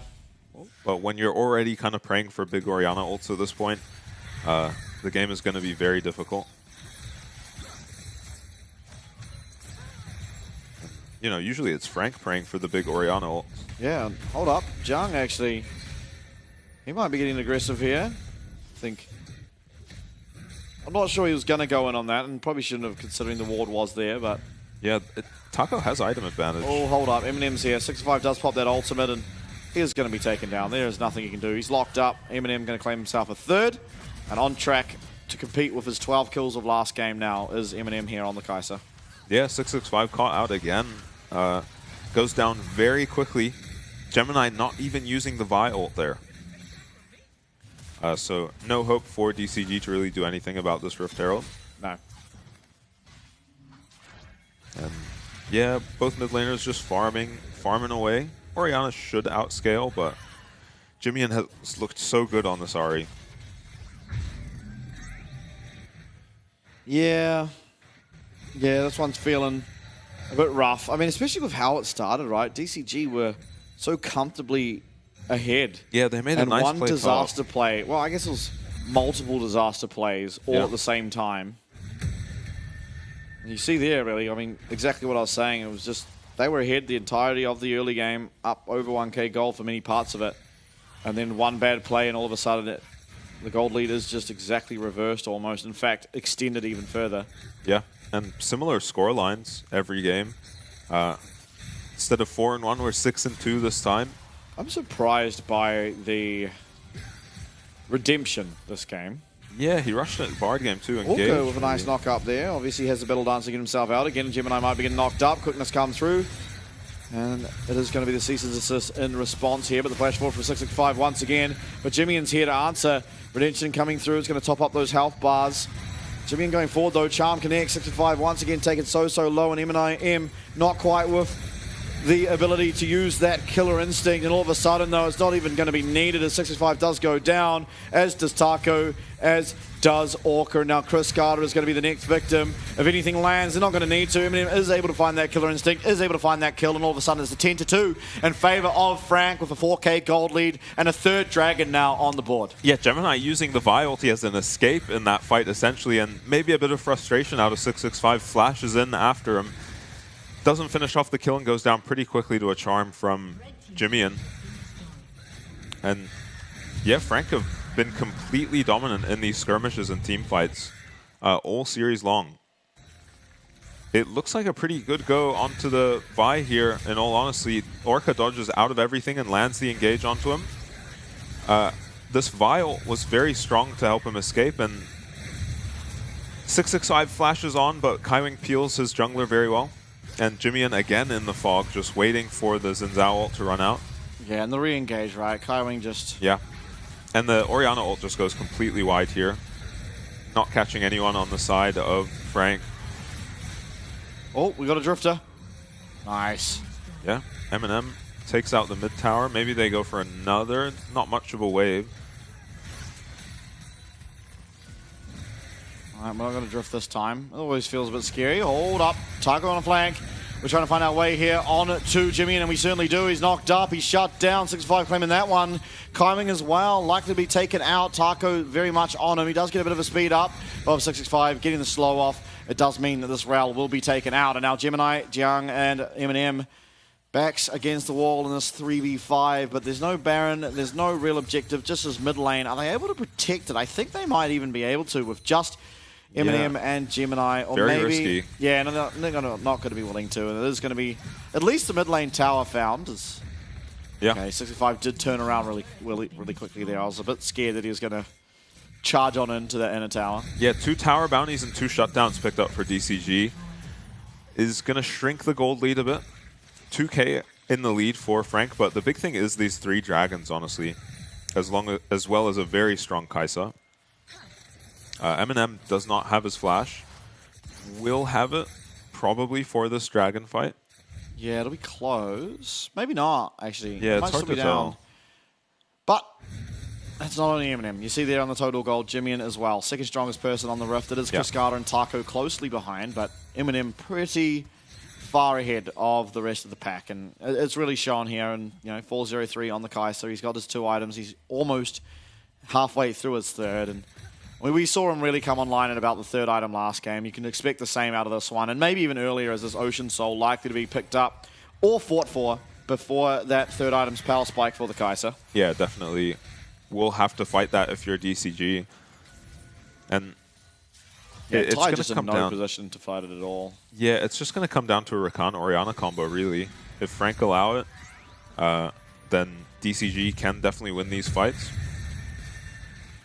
But yeah, it's going to be a tall order. Very mobile champs on the side of Frank. And a lot of disruption that's not going to let you just, you know, waltz in with the Rakan. And Jimmy uncontested on this tower. Maybe 665 can run up, but there's so much vision in this jungle to guard him. Yeah, likely will be taken out. Although Cascada now here. And this 6 Void Grubs never really did a whole lot this game. Well, so far, at least. Yeah, it helped them take mid tower, I guess, but yeah. Frank didn't even end up contesting it. It is only 3k gold. I mean, we're talking like it's all doom and gloom. It's just because of how much better Frank of team fought. Yeah. Oh, hold Taco. up, though. We say that Taco's going to find his way onto Eminem, and is going to force out that cleanse, and the Void Seeker does miss Taco, but manages to connect onto Orca in the back line. Stun coming through there from Kaiwing as he is dismounted. Kaiwing is going to be able to survive. He's actually maybe looking to fight still as Cascada may be caught out. He's surviving at least for a little bit here, as with the Orianna, with the Seraphs, does mean that he does get a bit of a shield, and Gemini as well, quite low. Jimmy does use that third charge of the Spirit Rush. Killer Instinct down, so no real re-engage available for Eminem. Yeah, biggest takeaway from that fight is that Tide lost both his flash and his cleanse. Yeah. That is going to be the most relevant thing there. Taco did hold on to his. Your position is known. Nice pathmaker though is Taco. Ooh, it's a close call, and the flash all out. Oh, Taco managing to flash himself out of harm's way, but Jiang, Yeah. what an almost heroic play there to close in the gap for this Renekton and try and pick that one up. It still ultimately is a very impactful flash to trade. Cassante doesn't use flash all that well, and Renekton needs his flash if he's ever going to get onto this now cleanseless Kai'Sa. So you're perfectly happy with that trade, considering Eminem just took a mid-tier 2 in the meantime. Yeah. And it is now 10 seconds on this Ocean Soul. Teleport you can see on your screen coming through the bot side is Jimmy, but Taco's there. Oh, he has the Verdant Barrier. Yeah, Taco loses half his HP. Yeah, Taco does lose it. He does have teleport, so I mean, it feels like he should back and look for that, although maybe he doesn't have the time to, as we do see 665 getting caught out there in the jungle. It's now 4v5. Ocean Soul will be the prize for Frank for that catch there onto the jungler of DCG, and is over in the bot side. Jimmy forcing out Dominus, does lose Spirit Rush, so Ari going to be a little bit weaker, but now with the Ocean Soul, all odds stacked up against DCG, as they are very close to being sent to that lower bracket. They have to pull out something here. 4k gold is the difference, but that doesn't tell the story. There's an Ocean Soul. This Kai'Sa is at least 2 of that K of gold. Yeah, I mean, almost 2 items, 2 entire items ahead is Eminem on at 22 minutes. The Xayah doesn't even have 2 items. Yeah. And, I mean, Jiang is completely unkillable this game with an Ocean Soul too. No one can take him down. It's going to take Tide so long to get to that point. Taco once again walks back to lane, gets hit by a charm, and he is sent packing. Yeah. So hard for the Renekton to do anything in this game. So much CC on the side of Frank, so much mobility to stay away from him, and, you know, cleanse and flash on Kai'Sa. Cleanse is down, but so hard to imagine he's going to get stunned by this Renekton. Yeah, we're going to have to find an immaculate Rakan Orianna engage. Yeah. Now, I'll see if you get the reference, but there was one Worlds where a certain team was playing Rakan with Orianna. Yeah, SKT. Yeah, right, you got it. That is possible. They were down like 11k gold. Yeah, and they just met them mid for an honorable 5v5. The problem with DCG this game is they don't have a Twitch. Well, they're not getting to these fights in one piece at all. It's always someone just dying, getting picked off or chunked very early. And that is probably due to just the vision. Ooh. Hold up. Kaiwing getting a bit too ahead of himself, as he is going to get stunned up and taken out. It's a 4v5, but this time is DCG favored, as Gemini trying to protect his AD carry. Eminem with a nice Killer Instinct gets himself over that wall. It's going to be Gemini most likely paying the price for the sins of this AD carry. It's now going to be on the top side. Jiang likely to go down. All out comes through. Is he able to find time? Pathmaker will mean he does secure the kill there. And Jimmy, and even with the Void Seeker, Eminem with fast fingers, fast reaction, almost helping out Jimmy to find one back. Cascada now, they're trying to find the kill. It's Jimmy and Eminem versus 4 members of DCG. And at the moment, I'm kind of liking the odds of the Frank's carries. Yeah, both the carries alive and full HP thanks to the Ocean Soul. So much used to kill the other members of Frank that they could be in trouble here, DCG. Oh, 665, Charm does connect, doesn't have ult available for himself. What can Cascada do? Not a whole lot. Watch Jimmy in, one more Charm is all it'll take. Maybe not even that, as auto attacks and the Acathian Rain comes down and rains on DCG's parade. Yeah, and what's your hope of stopping Baron now? So much damage from Eminem in that fight. And a smart play from the carries of Frank, a little bit risky maybe, but you're not expecting them to be 5 at Krugs anyway, so they earn their team a Baron. Certainly do, and I mean, we always hail Kailing for his immaculate engages. That was one of the rare occasions where it made him look like a bit of a clown. Obviously, Yeah. it was flash for flash with a carry, so it's not the end of the world, but you committed absolutely everything for that, and it kind of left everyone else straggling. Yeah, and they get split up by DCG completely here. 665 very aggressively goes on to Eminem, which forces him completely out of the fight now. Yeah. So he was unscathed this fight because he didn't get to do all that much. Hits Taco a bit there, but Taco isn't all that phased by it. And Tide maybe doesn't need to walk that close to the Cassante. Jung manages to trade a kill back. You're okay with that as Tide because you get so much more gold. Yeah. But the Baron ends up going down. Yeah, the problem is you're against Baron, you're yet to get that LDR, and you have to get LDR if you ever actually want a real legitimate chance of killing Jiang. Of course, that did happen last team fight, but it was a 2v1, both carries on this Cassante. For a long time. And it lasted so long that Cassante managed to trade one back. So definitely need to look for that LDR. Obviously, Last Whisper is an inventory, but it's the Baron now should be the talk of the town as Frank are sieging up these 2 lanes. Bot lane mini wave is going to get culled as Jimmy trying to push out the mid wave. They aren't going to be synced waves, and here we are. Frank, blessed be Frank, are trying to do their best to try and get them synced. They're not going to be just yet either. Yeah. Jung eats a lot of CC. Yeah, Orca's going to come in. He's going to find the grand entrance. The quickness all used at once. And Gemini is finding his way here. Tide going to have to pop that Featherstorm. He's actually traded 1 for 1. It's going to be the jungler of Frank for that top laner there of DCG. So 4v4 as things stand. There is the Ocean Soul still ticking away, making sure that all of Frank are getting healed back up to full. All out not available here for the Cassante. Spirit Rush as well for Jimmy. And those are big, big cooldowns, but the Featherstorm is down. Everything's down here for DCG, especially there. Renekton. It's a 4v4.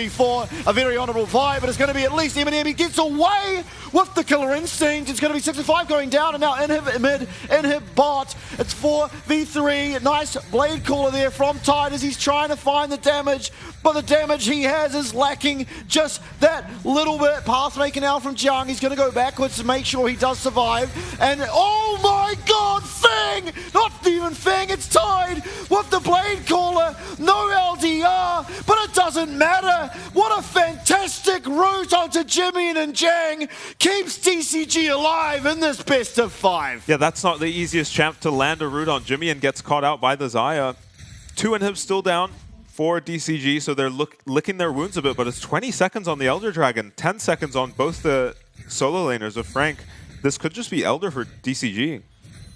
Yeah, what a throw of all times of this game somehow ends up going to DCG, Tied with a phenomenal fight there, finding somehow the route onto both Jimian and Jiang to secure that one for themselves. You are dealing with a 3v5 here as Frank, but you have the Kaiser. Gemini's ended up in the pit. They do see him. Wards have come down to spot out this Vi.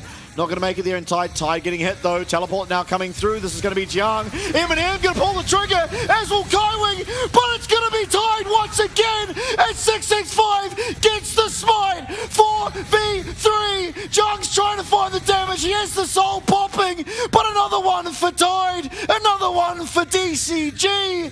And everything's going awry as Gemini comes in. Jimmy comes in. They turn 1. They turn 2. It's going to be a 3rd, and maybe you got the Elder, but Jimmy is going to get your Nexus, and Frank, Elder be damned, take the series. And let's just pretend nothing happened and end the game if we're Frank there.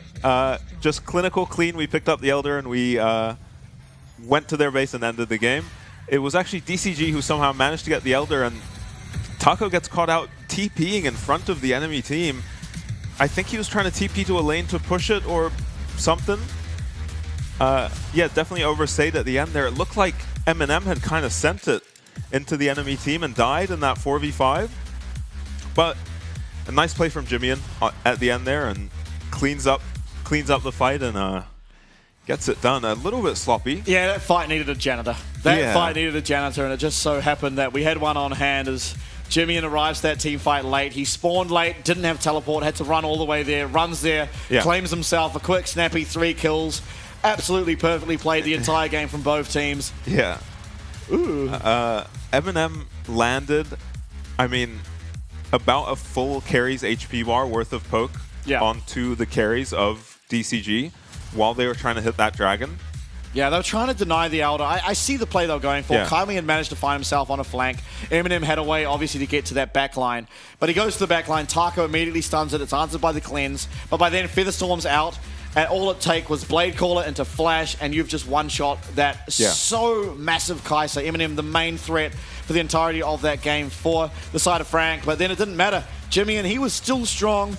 Yeah. He was able to come back to the fight very late, but he does mop up all of those straggling kills as, Taco making a bit of a misplay at the end. Jimmy, the hero of the series, game number 1, put everyone on his back, got it done. Game number 2, Eminem, great showing from him, but game number 3, I mean, you see in that game, by the way, by the end of it, how much of a problem the Xayah was becoming. She was very far behind.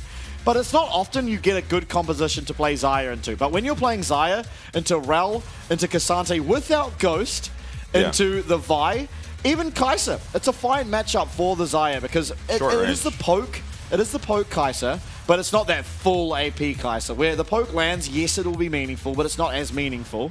And honestly, if you have Legend Bloodline, that's almost enough to heal it up a lot of the time. It's also ocean maps, so there are just honey fruits everywhere.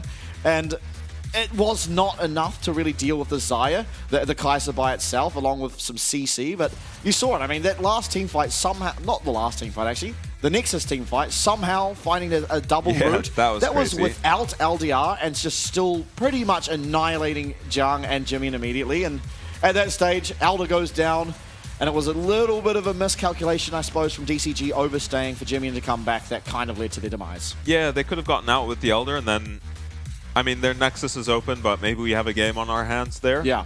But just clean play from Jimian to mop up that fight. And Kaiwing and Gemini, importantly, just realizing when the fight is lost and getting out of there. Yeah. And then realizing when DCG had overextended, re-engaging with the help of their mid laner, who was just fresh to the fight. DCG had used so much just to take out Eminem and Jiang. Yeah. That, once he gets there with Ahri ult up, everything up, he can just clean up a fight. Yeah, I think it was important too for the end of that fight as well that, yes, Eminem went down, but at least you got everything off the Xayah. I don't know if she had cleanse for the start of the fight or not, but regardless, you got the Flash, you got the Featherstorm, which are her 2 most important tools. Those are how she finds safety and how she finds damage. Yeah. Both can be used either way, and then once that's gone, it's a whole lot easier for Jimian to find his way onto the Xayah and actually take him down, as well as, honestly, Kaiwing to be able to lock him up and all of the above. And so, yes, Eminem went down, but it did cost them a lot. And luckily, it cost them just enough for it to be sort of the way Frank won the game. But Frank get the 3-0, but it was not as clean as I think you would hope. I think game number 1 was very clinical. Yeah. Game number 2, I mean, game number 1 was kind of clinical, actually. I take that back. It was clinical by Jimian. Yeah, in game number 1. It was just a 1v9, really. Eminem finds his way onto Cascada, doesn't kill him. Tide with a nicely timed ult, and Taco cleans up Eminem along with Tide. And, I mean, the fight is over here, and it's just a free dragon for DCG. They just look for too much, maybe. Oh, Jiang actually gets out. I didn't notice that. I thought it was Kaiwing that got out, but it's Jiang. Even stronger, and Tide was TPing there. I don't know if you saw it, but once Jimian shows up fresh to this fight, it doesn't even matter they have Elder, it feels like. He's got so much lockdown available from his teammates. Kind of ironic. Taco was the reason that fight started happening again, and he was still the last person to go down on the Renekton. Had to watch all his friends die. Yeah. You know, you're just feeling terrible that entire time. Yeah. Honestly, I think an uncharacteristically bad series from Taco as well. Game number 1, like, That game wasn't It's too hard bad. to say that DCG were favored, but they were certainly looking pretty good to win. I think it was like sort of at a point where you'd say it's kind of a 50-50 at who's winning this game, despite Frank being up a lot of gold. But a couple of misplaced Gragas barrels kind of spout almost certain loss there for them in game number 1. And in this game, I mean, not a bad game from him the entirety, but that one mistake at the end. And yes, you could argue the game is probably still going to go to Frank at the end of the day. Yeah. It is still that But it's one Elder. mistake while you have the Elder Dragon, which is your absolute best chance of fighting back in a game like this. That costed you the game immediately, and a whole lot of Eminem and a little bit of Gemini sprinkled in there for good luck. Yeah, not all that much damage taken, honestly. Yeah, I think he died a couple times. I think everyone was just doing a lot of dying, so Yeah. the stats kind of just go to Gemini. Fair enough. Eminem, another massive game on the Kai'Sa. Bunch of kills, bunch of damage, plenty of gold. This is why I like seeing the Kai'Sa too. Just so much playmaking, you know. The Yeah. Kai'Sa Zyra especially, because you can save the Kai'Sa ult to dodge out of the Feather Storm, which Yeah. can be answered by a flash. Yeah. Or like you saw there, Tide was on like 1 HP after the And just engage. one shot. And then just one shot Eminem Yeah. out of the Feather Storm. It's like the barrier of execution on these two champs is really high, which makes it so exciting to watch. Play of the game, Jimmy, and I think almost entirely off that last fight. Yeah, and ignoring that last fight, who would you give it to? Maybe just Eminem? Yeah, probably Eminem. Maybe Kaiwing. Yeah. Kaiwing had a pretty good game for that. Oh no, that mid lane, that one instance mid lane, maybe that. I don't know. It's probably Eminem. Honestly, Gemini didn't do anything bad. Yeah, honestly, it doesn't feel like anyone super Stood out. on Frank, and they still kind of just stomped this game. Yeah. With one massive mistake around as they were ending and around the Elder. But, I mean, they really did just stomp this game without anyone having to do anything flashy like in the first game. Jimmy had to kind of get that game across the line, and Jiang had some great teamfight moments too up against the Fed Smolder. Yeah, absolutely. But this game, yeah, they just kind of played really well as a unit, picked up every single dragon, and I guess, yeah, probably Eminem. This was literally a yeah, 2v4. yeah. And Jimmy is so annoying on this Ahri. He is constantly around the corner in fog, just this whole game. Oh my, that vision pocket. Both of them finding it as well. Yeah, and it felt like, I don't know, Frank just feel like they're completely in DCG's heads.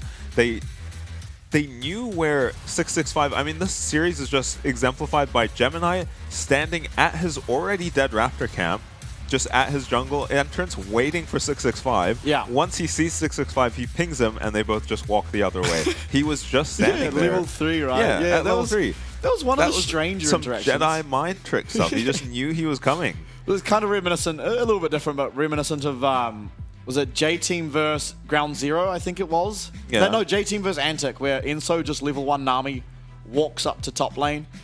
Do you remember that? Oh, God, yeah. Yeah, it's kind of that was reminiscent of that, where it's just like a that was soul a soul read. read of all time. Yeah, it just feels like a soul read, right? Where you're like, well, this guy's going to be doing this, and so I'm going to have an answer for it. But ultimately, it is going to be Frank who pick up the series win. And I would say it was a 3-0, but I still don't think that the execution was on the level of someone, or a team like CFO or PSG yet. But I'm sure it can get there. However, we are going to now go to an interview. We'll be back right after. It's going to be with Patty and Jimmy, and we'll see you very shortly.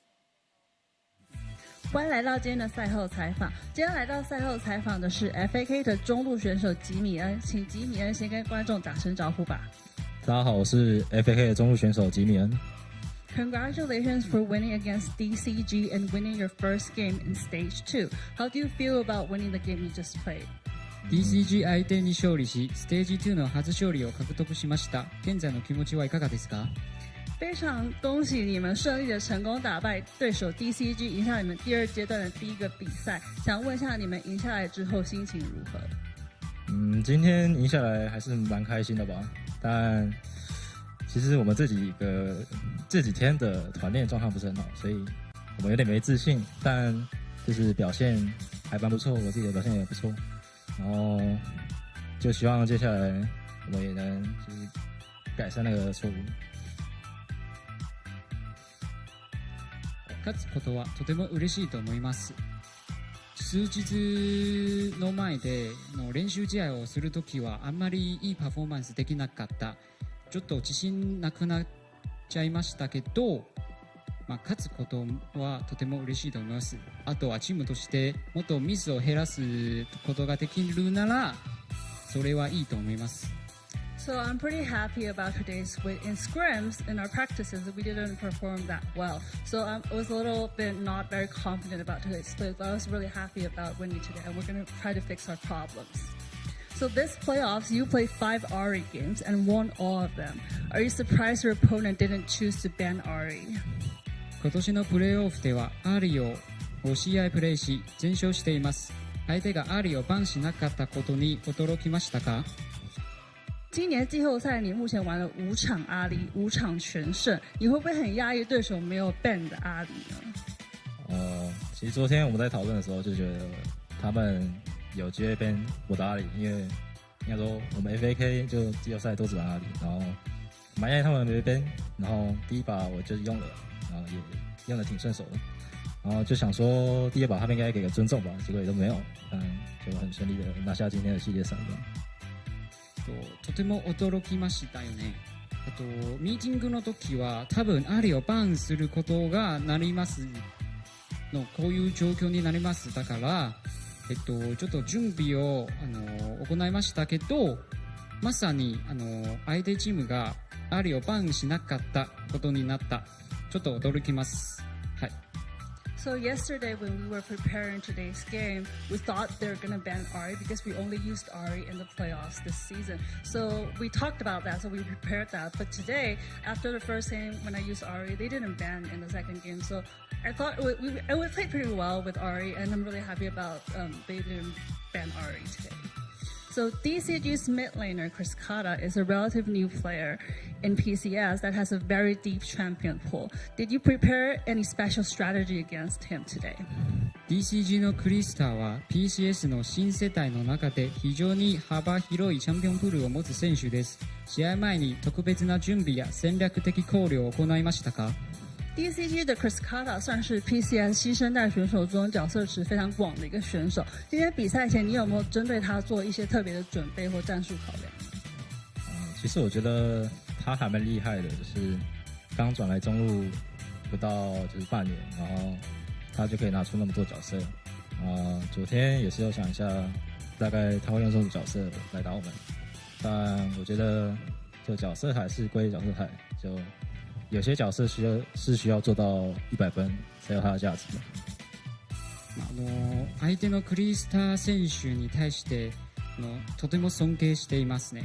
あとミッドレイン選手になる時間は半年前くらいだけでそんなに多いチャンピオンをできましたことについてとても尊敬しています。でもとあるチャンピオンは 100% の実力を出せるためにもっともっと洗練しなきゃと思います。So yesterday we were preparing the games. We thought he's a really good player and he has a lot of champions to play with. So we actually made some preparations. But also I think even though he's a good champion, playing every champion to his full potential is a very, very hard thing to do. So I think he still needs more time to train himself to become an even better mid laner. In the next game, you will either be facing PCS CFO or LJL's SHG. Who do you think you want to play? And why? 次に対戦する可能性があるのは PCS からの CFO または LJL からの SHG です。どちらと対戦したいですか？何ですか？你们接下来有可能会对上来自 PCS 的 CFO 或者来自 LJL 的 SHG， 你比较想要碰上谁？为什么？我自己是比较想要碰上 CFO， 然后他们没有意外的话也会选我的嘛。然后因为也是我前东家也有前队友，就希望我能报一起赛的仇，然后好好的洗脸他们。僕は CFO と戦いたいと思います。多分相手は私たちのチームを選ぶことになったんでしょう。相手チームは僕の昔の古いチームメンバーがいるので対戦することは期待します。以上。So I want to pick, I think, CFO. Also, I think they're going to pick us. Also, they are my old team, my old teammates, so I really want to play against them and also to revenge on the regular season. Hopefully we'll win. Do you have anything you want to say to fans? いつも応援するファンたちに何か伝えたいことがありますか？你有什么话想对粉丝说的吗？希望大家就多为我们加油，关注我们，然后我们只要就是趁着这股气势的话，我们也是可以进到总决赛，然后前往成都这样。もっと応援してくれると嬉しいと思います。今の勢いを乗って MSI に出戦したいと思います。Please continue and support us. We will play our best and go into the finals and then go into MSI. Thank you so much for the interview and congratulations for the win. 再次恭喜你们赢得今天的比赛，也感谢吉米恩来到今天的赛后采访。我们把镜头转回主播台。Thank you for the interview again. And a confident man. Confident on the camera, confident about going up against CFO, and confident he's going to MSI, and that's what you need to have if you want to make it through this bracket. Maybe he thinks CFO are the weaker team. Maybe. We've yet to see SoftBank up against any of the PCS he'll know more teams. than us. I'm sure he's scrimmed them a couple of times at least throughout the split. Yeah, You know? for sure. Plenty of time playing CFO. Yeah. Wonder if they've scrimmed any of the Japanese teams. Yeah, they PCS and LJL and VCS all scrim together. Okay. They all spend like the entire year scrimming together. So they would have played against each other multiple times. And to be fair, I don't know if it was just based on how good one of the teams are or not, but he was literally part of their team last year. So it's like, you know, go up against my old team, take down Shun, take down Rest, the people that he was playing with. Like, yeah, I've got to feel good about that. Yeah. On your screen, the man who got it done, Jimian, on the side of Frank, getting 3 wins to 0. And another thing he said that was interesting, they are literally yet to play another mid lane champ. Pretender and Jimian, they have only played Ari. They've played more mid lane players, as you said, than they've had mid lane champions here in the playoffs. So yeah, and he was expecting the ban. And yeah. I mean, we weren't expecting a ban, but maybe a different approach to draft with a little more priority on the Ari. Because, yeah, I mean, to be fair though, Cruscado was kind of just killing him and burning his ult in a lot of those games. He was doing fine in lane, but the problem wasn't really the lane, right? You're not often worried about the Ari in lane all that much. Now, the upcoming match, of course, it will be on Saturday. A CFO against whoever they choose. We won't know until they choose, which I imagine will get updated on social media. There is obviously a PCS Facebook as well as a Twitter. All that information will be uploaded there, as well as I will likely reshare it if you want to just see it there. And, you know, I'd what were you going to say? In disbelief if they were to pick PSG. I would be too. Seems like that's the final, unless SoftBank can, you know, take out these PCS teams. We're probably headed to a CFO PSG final. Frank's still in it with a pretty good shot, but so far Beyond and DCG have looked, you know, a bit weaker, noticeably weaker. I mean, Beyond had a great game against PSG, took them out, but from that point on, just got completely outclassed. Yeah. And yeah, DCG, same deal, up against Frank, and I think Frank haven't been quite at the level of CFO and PSG throughout the split, especially this tail end. Yeah. But, you know, still got plenty of games to play, and any team that wants to win is going to have to prove it. Yeah, I mean, ultimately, it doesn't matter the rest of the season. At this stage, we are left to... Silver Scrapes. Anyway, we are obviously left with not very much left in the season, and every team is fighting for survival to get the job done. We have seen a fantastic series out of Frank today. DCG will be going down to the lower bracket, but at least until Saturday, enjoy yourselves and stay safe.